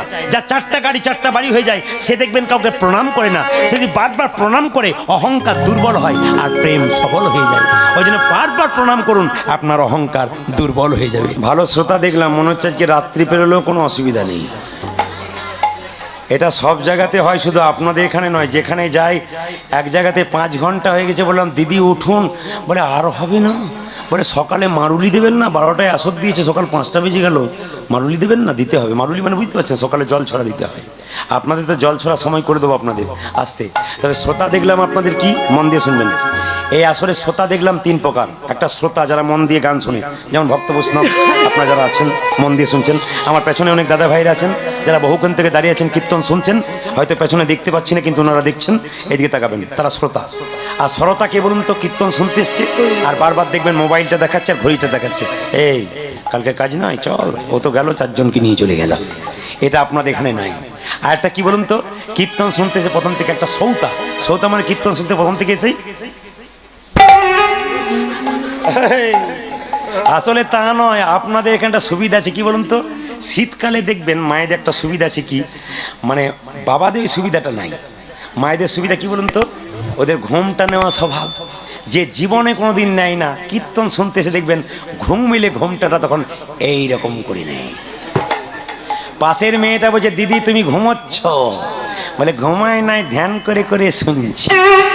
বলে এমন ধ্যান করো না শেষে তুলে নিয়ে যেতে হবে। এইদিকে শ্রোতা শুনে রাখুন, ঝাড়খণ্ডের একটা কীর্তনের আসরে আমি রামনবমীর দিনে প্রতি বছর গান গাইতাম, পরপর 7 বছর হয়ে গেছে। ওখানে নিয়ম কি শুনে রাখুন, আমাদের দিকে নিয়ম, ঝাড়খণ্ড বীরভূম 3 দিন ধরে সারা রাত সারাদিন সারা রাত্রি হরিনাম সংকীর্তন হবে। মানে মাইকে শুধু হরিনাম হতে লাগলো, হরে কৃষ্ণ নাম। ঠিক 7টা থেকে নয়, 7টা থেকে 10টা রামায়ণ পাঠ, আর 10টার পরে 1টা-1:30টা পর্যন্ত কীর্তন হলো। বাড়ির সবাই ঘুমলো, পরের দিন আবার কীর্তন শুনতে এলো। 3 রাত্রি কুঞ্জ বর্ণন, এটা নিয়ম আমাদের ওদিকে। তো 3 দিন কীর্তন হয়ে গেল। তা প্রথম দিন রামায়ণ পাঠ হবে, কমিটি ছেড়ে বললো প্রদীপ দা এবছর একজন রামায়ণ পাঠক এনেছি। বলে কীরকম? একজন বয়স্ক লোক রামায়ণ পাঠ করবে, আপনি শুনবেন? বললাম হ্যাঁ হ্যাঁ শুনবো, একটা চেয়ার দিন। একটা চেয়ারে বসে আছি, দেখবেন যারা ফার্স্ট বেঞ্চে বসে তারা বুদ্ধিমান ছাত্র হয় না, কেন বলুন তো? ওদের সাহস বেশি, যা জিজ্ঞেস করবে তাই বলে দেবো। আর লাস্ট বেঞ্চে কারা বসে? যারা ফাঁকি দেয়। না না আপনাদের বলি নাই, জায়গা পান নাই বলে বসেন, ওটার জন্য কোনো ব্যাপার নাই, জায়গা আপনাদের দিকেও ছিল। এইদিকে তাকান, এখন প্রথমে দেখছি রামায়ণ পাঠ হচ্ছে, একজন বুড়ি মা এসে প্রথমে বসলো, বসে পাগুলো লম্বা করে দিল। কিছুক্ষণ পরে মনে মনে ভাবলাম যাক বাবা, এইটা মনে হয় পাকা শ্রোতা বটে, 7টা থেকে বসে আছে। এখন যেই না 9টা সাড়ে 9টা বাজলো, তখন দেখছি লম্বা হয়ে শুয়ে দিলেন। আমি যখন কীর্তনে আসরে নামলাম, উনি আমার নাক ডাকতে শুরু করেছেন। এখন কীর্তন যখন শেষ হয়ে গেল, তখন সবাই উঠছে, ওর নাতনি বলছে ও ঠাকুমা কি ওঠো। বলে কীর্তন আরম্ভ হলো, বলে আজ আর হবে না, কাল হবে, চলো।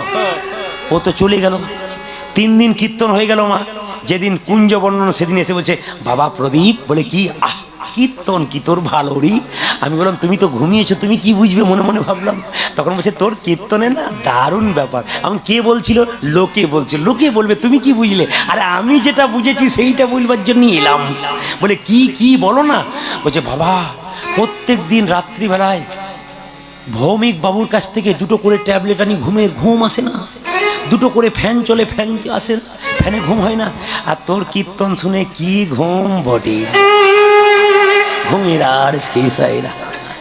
এখন লক্ষ্য করুন, বলছি যে আমি বললাম যাক ঘুম তো এলো, যে রামায়ণ পাঠ করছে তার কাছে গেছে, বাবা তোমার রামায়ণ পাঠ খুব ভালো। যাকে ভালো ভালো হয় তার আনন্দ হবে। আমি পাশে বসে আছি, বুড়ি বুঝতে পারে নাই, বলছে বাবা তোর রামায়ণ পাঠ খুব ভালো। তখন রামায়ণ পাঠ বলছে ভালো লেগেছে তো, বসো বসো বসো, ভালো বুঝেছো? বলছে বাবা 3 দিন ধরে রামায়ণ পাঠ শুনলাম। মানে ঘুমিয়েছে, বুঝবে কি? বলছে 3 দিন ধরে রামায়ণ পাঠ শুনলাম, সবই বুঝলাম, একটি জিনিস বুঝতে পারিনি। বলে কি? রাম রাক্ষস না রাবণ রাক্ষস। তখন যিনি রামায়ণ পাঠক তিনি তো রেগে লাল, বলে রাম রাক্ষস নয়, রাবণ রাক্ষস নয়, রাক্ষস আমি, যে তোমাকে বোঝাতে পারলাম না। চুরির জিনিস জোরে বলুন, চুরিতেই বলবেন কিন্তু। ফাঁকির জিনিস প্রথমে বাস্তব, তারপর মহাভারত। আপনাদের এখানে গরুর হাট কোথায় আছে বাবা? নাই। নামটা কি? নামটা কি? মুড়িপুকুর, মুড়িপুকুর নাকি? যাই হোক, মুড়িপুকুর তো বেশ, ভুল হলেও হতে পারে আমার শুনতে। এইদিকে তাকান, আপনাদের গ্রামটার নাম কি? সীতাপুর। এইদিকে তাকান, একটা ঘোড়া চোর একটা ঘোড়াকে চুরি করে সীতাপুরের পথ দিয়ে মুড়িপুকুরে বিক্রি করতে যাচ্ছে। এখন যেতে যেতে চুরি, আসতে ও মা, চুরি করা ঘোড়া সীতাপুরের পথ দিয়ে যাচ্ছে। সকালবেলায় সীতাপুর একজন লোক বলছে দাদা এই যে ঘোড়ার দাম কত? 10,000। বলে 5-এ দেবে না? বলে না, 5-এ দিলে এখনই নিতাম। বেটা কি করলো? মুড়িপুকুরে হাটে বিক্রি করতে গেল। ওখানে গিয়ে ঘোড়া বিক্রি করার জন্য দাঁড়িয়ে আছে। চোরের ওপর একজন থাকে, তার নাম কি? সে খুঁজে খুঁজে বেড়াচ্ছে, কাকে পাই কাকে পাই, পাবি তো পা বেটা, ঘোড়া চোরটাকে পেয়েছে। দেখে বলছে এই যে ঘোড়ার দাম কত? 10,000। তখন বাটপাটটা বলছে বেটা লিখে ঘোড়া ছুটতে পারে না 10,000 বলছে। তখন চোরটা বলছে একবার চেপে দেখো কেমন ছোটে। তখন বাটপাটটা বলছে ওইটাই তো চাইছে, এমন চাপন চাপবো বাটার ফিরবই না দেখো। এখন বাটপার বললো টাকা তো আনি নাই, জুতো জোড়া আছে, ফুটো জুতো জোড়া তোকে দিলাম, রাখ, 9টায় চাপবো, 9টায় 15তে আসবো, তো চিন্তা নাই, বসে থাক। এখন যেই না বসে আছে ও জুতো জোড়া হাতে নিয়ে 9টায় গেল, 9টা 15তে আসবে, বিকেল 4:30 বেজে গেল, বেটা আর ফিরলই না। এখন ঘোড়া চোরটা সেই জুতো জোড়াকে হাতে নিয়ে সীতাপুরের পথ দিয়ে যাচ্ছে। সকালবেলায় যে দেখেছিল সে বলছে দাদা ঘোড়া বিক্রি হলো? বলে কততে হলো? বলে যে দামে কিনলাম সেই দামেই বেচলাম। ব্যাপারটা বুঝলাম না, চুরির মাল চুরিতেই গেল। চুরির জিনিস চুরিতে যায়, ফাঁকির জিনিস ফাঁকিতে যায়। মহাভারত চুরি করেছিল কে? গান্ধারী। কটা ছেলে চুরি করেছিল? 100 ছেলে। কার কাছ থেকে? এইদিকে তাকাবেন। একবার দুর্বাসা মুনি কুন্তির কাছে গিয়েছিল। মা দুর্বাসা মুনি কুন্তির কাছে এসে বলল মা পরমান্ন খাবো। মায়েরা বলুন, জোরে বলবেন, পরমান্ন মানে কি? পরমান্ন মানে কি? তুমি কিছু সব ভুল বলছে। তাহলে পরমান্ন মানে কি? তুমি ঠিক বলবে কিন্তু। হ্যাঁ হ্যাঁ নিশ্চয়ই। পরমান্ন মানে কি? পরমান্ন মানে হচ্ছে খিচুড়ি। খিচুড়ি খিচুড়ি খেয়ে খেয়ে পেটটাকে মোটা করেছে, খিচুড়ি বলছে। পরমান্ন মানে কি? পায়েস। কুন্তিকে দুর্বাসা মুনি বলল পরমান্ন খাবো, তবে 100টা সোনার থালা চাই, 99 হলে হবে না। কুন্তি বলল স্নান করে আসুন, ব্যবস্থা করে দিচ্ছি। 99টা সোনার থালা হলো মা, 100টা হলো না। দুর্বাসা মুনি বলল 100টা হলো না, 99 হলো, 100 করো তবে খাবো, নইলে খাবো না। কুন্তি কি করলো মা? নিজের বুকের জামাটা খুলে গরম পায়েসটা হাঁড়িতে ছিল, সেই হাঁড়ি থেকে ঢেলে এখানে ঢেলে নিয়ে বলল শাস্ত্রে শুনেছি এটা একটা পাত্র, হৃদয় পাত্র, এখানে ঢেলে নিলাম, এটা একটা পাত্র। সঙ্গে সঙ্গে মুনি বলল আহ মা তোমার লাগলো না? কুন্তি বলল সাধুগুরু বৈষ্ণবের মুখে শুনেছি স্বয়ং ভগবান এখানে থাকে, লাগে তো ভগবানের লাগবে, আমার তাতে কি? বলল বাহ তোমার ভক্তি আছে মা। ভগবানকে ভজনা করবেন, কোথায় পেলে ভগবানকে পাবেন? কোথায় গেলে? আসতে। সংসারে ভগবানকে পাবেন না সংসারে বাইরে যাবেন? আসতে। জোরে বলুন, সংসারে ভগবানকে পাওয়া যায় না সংসারে বাইরে পাওয়া যায়? জোরে বলুন। সংসারের ভেতরে, সংসারে বাইরে ভগবানকে পাওয়া যায় না। প্রমাণ কি? ঘর বাড়ি ত্যাগ করে বলে কৃষ্ণ হরে হরে, তুং দিয়ে যায় বৃন্দাবন, বাড়ি ছেড়ে তো চলে গেছে, ঘর যে তার মনে আছে, এই ত্যাগে পাওয়া যায় না শ্রীনন্দন নন্দন। আপনি সংসার ছেড়ে বৃন্দাবনে চলে গেলেন, মাঝ রাস্তায় মনে পড়ে গেল আহ মেয়েটার বিয়ে হয় নাই, ছেলেটার চাকরি হয় নাই, এরকম পিছু চিন্তা যার আছে গোবিন্দচরণ সে কোনোদিন লাভ করতে পারে না। কে পাবে? বলছে পাকাল মাছ পাকে থাকে, তুলে দেখো পাকাল মাছকে, বড় হয়েছে সে পাক খেয়ে, কিন্তু পাকাল মাছের গায়ে কোনো পাকের দাগ লাগে নাই। এই পুকুর পাকের নিচে মাছ আছে, মাছগুলো পাক খেয়ে বড় হলো, উঠিয়ে দেখুন পাকের গায়ে কোনো মাছের গায়ে কোনো দাগ লাগে নাই পাকের। যারা ভক্ত পাকাল মাছ, সংসার দুঃখ পাকের মধ্যে ডুবে থাকে, যারা হরিকথা কৃষ্ণ কথা বলে, তাদের শরীরে কোনদিন দুঃখের ছাপ থাকে না, তারা সদা আনন্দময় হয়ে থাকে। আর কি বললেন? বলছে পদ্ম পাতা জলে ভাসে, যখনই বর্ষা আসে বর্ষার জল লাগে পদ্ম পাতার গায়ে, তুলে দেখো পাতাখানা, পদ্মের গায়ে দাগ লাগে না। এইরকম যদি ত্যাগী হওয়া যায় তবে ভগবান শ্রীকৃষ্ণের চরণে পাওয়া যায়। পদ্ম পাতা জলে ভাসছে, বর্ষার জল পদ্ম পাতার উপরে ফটাফট লাগছে। আচ্ছা বলুন তো বাবা, পদ্ম পাতার করে গায়ে কোনো দাগ হয়? ভক্ত যারা পদ্ম পাতা, দুঃখের জল যাদের শরীরে পড়ে, দুঃখের ছাপ তাদের শরীরে থাকে না, সদা আনন্দময় থাকে। সংসারে থেকে ভগবানকে পাওয়া যায় না সংসারে বাইরে পাওয়া যায়, তার প্রমাণ আপনাদের দিয়ে দেবো। প্রমাণটা কি? একদিন নারদমুনি নারায়ণকে প্রশ্ন করলো, প্রভু তোমার সবচাইতে বড় ভক্তকে? সঙ্গে সঙ্গে ভগবান বলল 5 দিন পরে বলবো। নারদ বলছে এখনই বলতে হবে। ভগবান বলছে ভেবে দেখি, আমি অনেকদিন ভাববো কি আমার বড় ভক্ত, তারপর বলবো। বলছে আরে বাবা এখনই বলুন। নারদ মনে মনে ভাবছে আপনি তো আমাকেই বলবেন, আমি সবসময় নারায়ণ করি। ভগবান ভাবলো নারদ তোমার অহংকার হয়েছে, ব্যবস্থা করছি। বলছে নারদ কে বড় ভক্ত? বলছে আমি। সংসারী ভক্ত নয়? বলে না। বলে কেন? এরা দিনের মাথায় কোনোদিন তোমার নাম করে কোনোদিন করে না, আর আমি দিন নাই রাত নাই তোমার নামে বকে বকে মরি, আমি সবচাইতে বড় ভক্ত। বলছে নারদ তুমি বড় ভক্ত না সংসারী বড় ভক্ত? প্রমাণ দিয়ে দেবো। বলে কোথায়?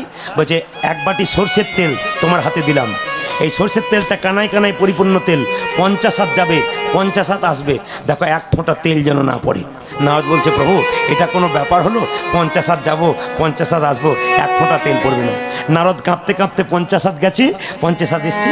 প্রভু 50 হাত গেলাম, 50 হাত এলাম, এক ফোঁটাও তেল পড়েনি। ভগবান বলছে, নারদ তুমি যে 50 হাত গেলে, 50 হাত এলে, আমার কথা কবার বলেছিলে? বলছে, এক বাটি তেলের কথা ভাবতে ভাবতে তোমার কথা ভুলে গিয়েছিলাম। তুমি তো এক বাটি তেলের কথা ভাবতে ভাবতে আমার কথা ভুলে গিয়েছিলে। একজন সংসারী ভক্ত তেলের কথা ভাবে, ডালের কথা ভাবে, চালের কথা ভাবে, তারাই হলো সব চাইতে বড় ভক্ত। রামকৃষ্ণদেব বললেন, মায়েদের ভগবান ভজনা কেমন? চিড়ে আউলির চিড়ে ভানার মতো। আপনাদের বাড়িতে ঢেঁকি আছে? আগে ছিল। যে গর্ততে পা দেয় তার টেনশন বেশি না, যে গর্ততে হাত দেয় তার টেনশন বেশি না, যে পা দেয় তার টেনশন বেশি? যে হাত দেয় তার টেনশন বেশি। আর যে পা দেয় তার সঙ্গে যে ঝগড়া থাকে সে কীভাবে বলতো? তোর যা হবে হবে, তাই না? মায়েরা, মায়েদের ভগবান ভজনা কেমন? চিড়ে আউলির চিড়ে ভানার মতো। বাচ্চাকে কোলে নিয়ে স্তনদুগ্ধ পান করায়, একদিকে হাতটা তালে তালে রাখে। খরিদ্দার এসে বলে, দিদি 5 টাকা চিড়ে দাও, বলে কালকের 5 আজকের 5 হলো তোমার 10। একদিকে খরিদ্দারের সঙ্গে কথা বলে, একদিকে বাচ্চাকে স্তন পান করায়, একদিকে হাতটা তালে তালে রাখে। আপনার ছেলেকে দেখবেন, মেয়েকে দেখবেন, স্বামীকে দেখবেন, মন রাখবেন গোবিন্দচরণে। আপনার ভগবানকে ভজনা করবেন সংসারে থেকে। নিরামিষ করবেন বৃহস্পতিবার দিন, নিরামিষ করবেন অষ্টমীর দিনে। যদি একাদশী পালন করতে না পারেন ওদিন নিরামিষ খাবেন। নিরামিষ খেলে কি হবে? গ্যাস হবে না। র্যানটেক, জিনটেক, ফ্যামটেক, অমিপ্রাজল, প্যান্টাপরাজল, ল্যান্সোপরাজল, কোনো প্রাজল আপনাকে খেতে হবে না, সব ঠিক হয়ে যাবে। বাচ্চাদেরকে প্রণাম করাতে শেখাবেন, আপনারা প্রণাম করবেন। মন্দিরে তো আপনারা প্রণাম করেন না? কিন্তু সব প্রণামগুলো ভুল হয়, একটু শিখিয়ে দিয়ে যায় কেন ভুল হয়। আচ্ছা, মন্দিরে প্রণামের নিয়ম দেখে রাখুন। সাষ্টাঙ্গে প্রণাম করতে হয়। সাষ্টাঙ্গে মানে কি মা? 6টা অঙ্গকে মাটির সঙ্গে ঠেকাতে হয়। 6টা অঙ্গ কি কি? একটা হাতের তালু, দ্বিতীয় কি হাতের কনুই, তৃতীয় কি ললাট, চতুর্থ কি নাসিকা, পঞ্চম কি বক্ষ, আর ষষ্ঠ কি নিম্নাঙ্গ। এই 6টি অঙ্গ মাটির মধ্যে ঠিকবে, একে সাষ্টাঙ্গে প্রণাম বলা হয়। আবার বলে দিই কোন কোন অঙ্গ ঠিকবে সাষ্টাঙ্গে প্রণাম করলে। হাতের তালু 1, কনুই 2, ললাট 3, নাসিকা 4, বক্ষস্থল 5, নিম্নাঙ্গ 6। এই 6টি অঙ্গ মাটির সঙ্গে ঠিকলে তাকে সাষ্টাঙ্গে প্রণাম বলা হয়। আপনি যখন দেবতার মন্দিরে প্রণাম করবেন, দেবীর মন্দিরে প্রণাম করবেন, তখন ডান দিকে রেখে প্রণাম করবেন। প্রণাম আপনাদের ভুল হয়। আপনি মা কালীর মন্দিরে যাচ্ছেন, তাও সোজা প্রণাম করছেন। আপনি কৃষ্ণের মন্দিরে যাচ্ছেন, তাও সোজা প্রণাম করছেন। আপনার ভুল হচ্ছে। ওই জন্য নিবেদন আপনাদের কাছে, দেবদেবীর মন্দিরে প্রণাম করবেন ডান দিকে। বললাম কি মা কালী, মা মনসা, দেবদেবী মন্দিরে, শিব, দুর্গা, কোন দিকে প্রণাম করবেন? ডান দিকে। আর বাম দিকে প্রণাম করবেন কোন দিকে? শুনে রাখুন, বাম দিকে প্রণাম করবেন একমাত্র কৃষ্ণ, বিষ্ণু, নারায়ণের মন্দিরে। অনেকেই দেখবেন জ্ঞানী লোক মনে করেন আপনার, কিন্তু জ্ঞানী নন। দেখবেন সবাই সোজা করে প্রণাম করছে, ওটা উল্টো হয়ে যাচ্ছে, একবারে নিয়ম নয় কিন্তু। এইবার বলি, সম্মুখে প্রণাম কাকে করবেন? সোজা প্রণাম বাবাকে, সাধুগুরু বৈষ্ণবকে সম্মুখে প্রণাম করতে হয়। এইবার জেনে রাখুন, আজকালকার বাচ্চাদেরকে মায়েরা প্রণাম শেখায় না। এই জন্য শাস্ত্র বলল, বাচ্চা মায়ের কাছ থেকে শেখে আচার, আর বাবার কাছ থেকে শেখে বিচার, নাকি? মা যদি প্রণাম শেখায়, বাচ্চা প্রণাম করবে। আজকালকার দেখবে অনেকে বলে, আমার ছেলে ইঞ্জিনিয়ার, আমার খেতে দেয় না। কি করে দেবে? আপনি আচার শেখান নাই, শিখবে কি করে? আপনার ছোট্ট বাচ্চাটাকে ছোট থেকে শেখান। রামকৃষ্ণ বলল, তুলবি যদি ছানা মাখন, সকাল সকাল তোল, কচিবেলায় সাধন ভজন, বৃদ্ধ হলে ভজনে বাধা হয় গণ্ডগোল। এই জন্যে রামকৃষ্ণদেব আরও কথা বলেছে, বাঁশ যখন কচি থাকে তখন তাকে বাঁকানো যায়, মোটা হলে আর বাঁকানো যায় না। ওই জন্য যখন ছোট বাচ্চা থাকবে, যেমন শেখাবেন সেরকম শিখবে। চাণক্যদেব বলেছে, বাচ্চা 5 বছর পর্যন্ত কোনো দোষ ধরবেন না। 5 বছর পর্যন্ত খেলবে, পড়বে, ভাঙবে, কিন্তু 5 থেকে 15 পর্যন্ত ছেলেকে শাসনের চোখে রাখবেন। আর 15 পরে ছেলে মেয়ের সঙ্গে বাবা মায়ের সম্পর্ক হবে বন্ধুর মতো, নইলে ছেলে মেয়ে বিগড়ে যাবে। এই কথাগুলো মাথায় রাখবেন। আজকালকার মেয়েরা ছেলেদেরকে প্রণাম শেখায় না। প্রণাম করতে গেলে বলে জীবাণু লেগে যাবে, হাতটা ধুয়ে নে, প্রণাম করবি না। কোন বিজ্ঞান শিখিয়ে চোখে কে জানে? আগে থেকে এত মানুষ প্রণাম করলো, জীবাণু লাগলো না, ওর বেলাতেই লেগে যাচ্ছে। এগুলো রাক্ষসী মেয়ে, এগুলো আসলে ভক্তিমতী মেয়ে নয়। নিবেদন আপনাদের কাছে, যে মেয়ে তার ছেলেকে ভজনের পথে নিয়ে যায়, এরা তো রাক্ষসী, এরা কিন্তু ভক্তিমতী নয়। তাই আপনারা মাথায় রাখবেন যে কথাগুলো বলে গেলাম। আজকালকার মেয়েরা দেখবেন প্রণাম শেখায় না, ওই জন্য দেখবেন প্রণাম নিজেরাও নিতে জানে না। ছেলে যখন 1 কেজি 2 কেজিতে পড়তে যায়, ছেলে 1 কেজি 2 কেজিতে পড়তে যায় না। 1 কেজি 2 কেজি মানে কি? কেজি, ওটাকে ঘুরিয়ে 1 কেজি 2 কেজি বলা যায়। তা এইদিকে ছেলে যখন গাড়িতে চেপেছে, তখন মা কি করছে দেখবেন, প্রণাম তো শেখায়নি। ছেলে গাড়িতে চাপলো, মা তখন বলে খোকা। মানে কি বলুন তো? টাটা নয়, ব্যথা। কি বলছে বলুন তো, খোকারে অনেক কষ্ট করে তোকে মানুষ করছি, বুড়ো হয়ে যাব, তুই যেন আমায় ভুলেই যাস না বাবা, তুই যেন ভুলেই যাস না। বাচ্চারা দেখবেন গাড়ির ভেতর থেকে দেখবেন এরকম করে, খুব জোরে জোরে করে, দেখবেন বাচ্চাদের নিয়ম দেখবেন, আমি দেখে নিয়েছি সব, এই জন্য বলতে পারছি। বাচ্চারা চেপেই দেখবেন বলে মা, তার মানে কি বলুন তো, খেয়ে পড়ে মানুষ হতে দাও, চাকরিটা পাই, তোমার মুখ আমি দেখবো না, এটা মানে তা। আপনি বাচ্চাকে যেমন শেখাবেন, মানে এরকম করে মাল দিতে থাকলে আপনারা ভাববেন বিকেল 5টা হলো ক্ষতি নেই, আমি কিন্তু আর দেবো না, আর দেবো না, দিতে গেলে গন্ডগোল আছে। একেই তো যারা খেয়েছে তারা দূরে দূরে দাঁড়িয়ে মনে মনে ভাবছে এইবার শেষ হবে না, গিয়ে বসবো, যদি উঠে যায় আবার, তার চাইতে না যাওয়াই ভালো, যে দূরে দূরে দাঁড়িয়ে আছে। আমি সবাইকে দেখতে পাচ্ছি, কেউ নিজের সাইকেলটা দেখছে পাম আছে কিনা, ঘর যাবো, আবার কেউ দূরে দূরে দাঁড়িয়ে ভাবছে সেবা তো হয়ে গেল, কিন্তু যদি মাঝখানে বসি আবার গানটা বেড়ে যায়, বাড়িতে কাজ আছে, যেতে হবে, তার চাইতে দরকার নাই দূর থেকেই দেখি কতক্ষণ হয়। যেতেও পাচ্ছে না, আসতেও পাচ্ছে না, দু নৌকায় পা হয়ে গেছে। নিবেদন আপনাদের সামনে দেখিয়ে তাকান, বাচ্চাকে যেমন শেখাবেন সেরকম শিখবে। কেন? একটা ছেলেকে তার মা বলছে টিফিন বাক্সে খাবার দিয়ে, নিজে খাবি, কাউকে দিবি না, নিজে খাবি, কাউকে দিবি না।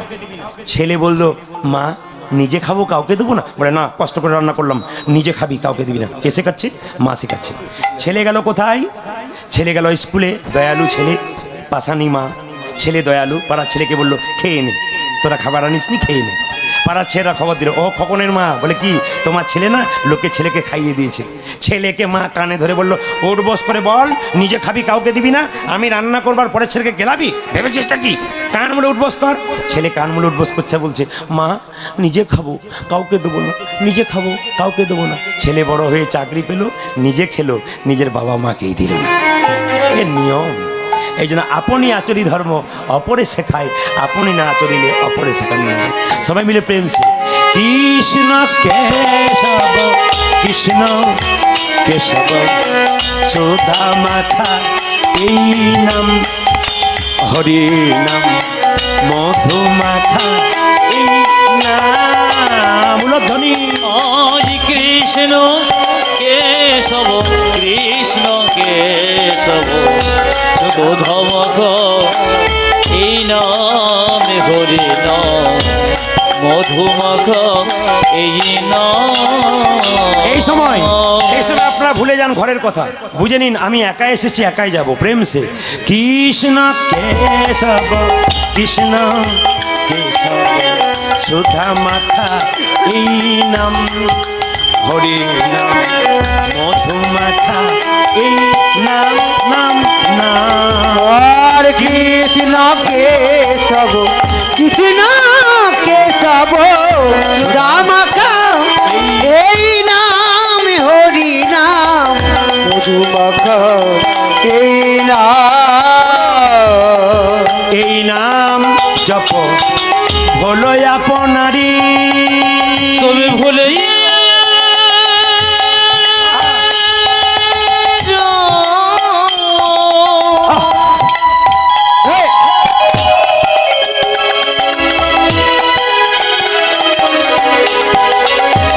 হাততালি দিয়ে প্রেম সে বাহ বাহ।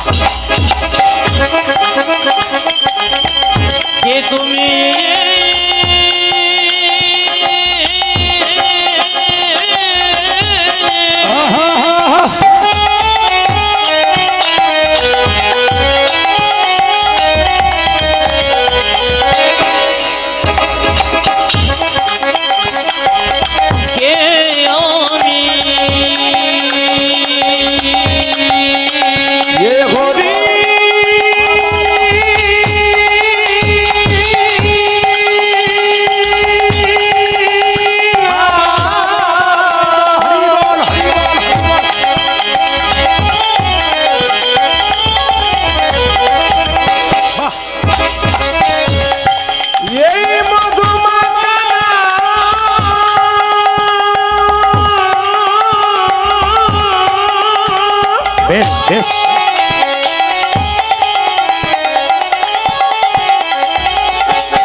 মিলনে যে বা কবে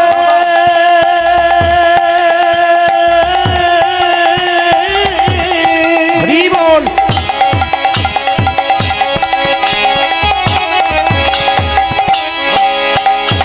তার খুদা কৃষ্ণ যাবে মোরে বলে হারি বলে হারি, তালি দিয়ে হাত তালি দিয়ে। এই মধুর হরে না রাধে শ্যাম। এই সুদা মাখা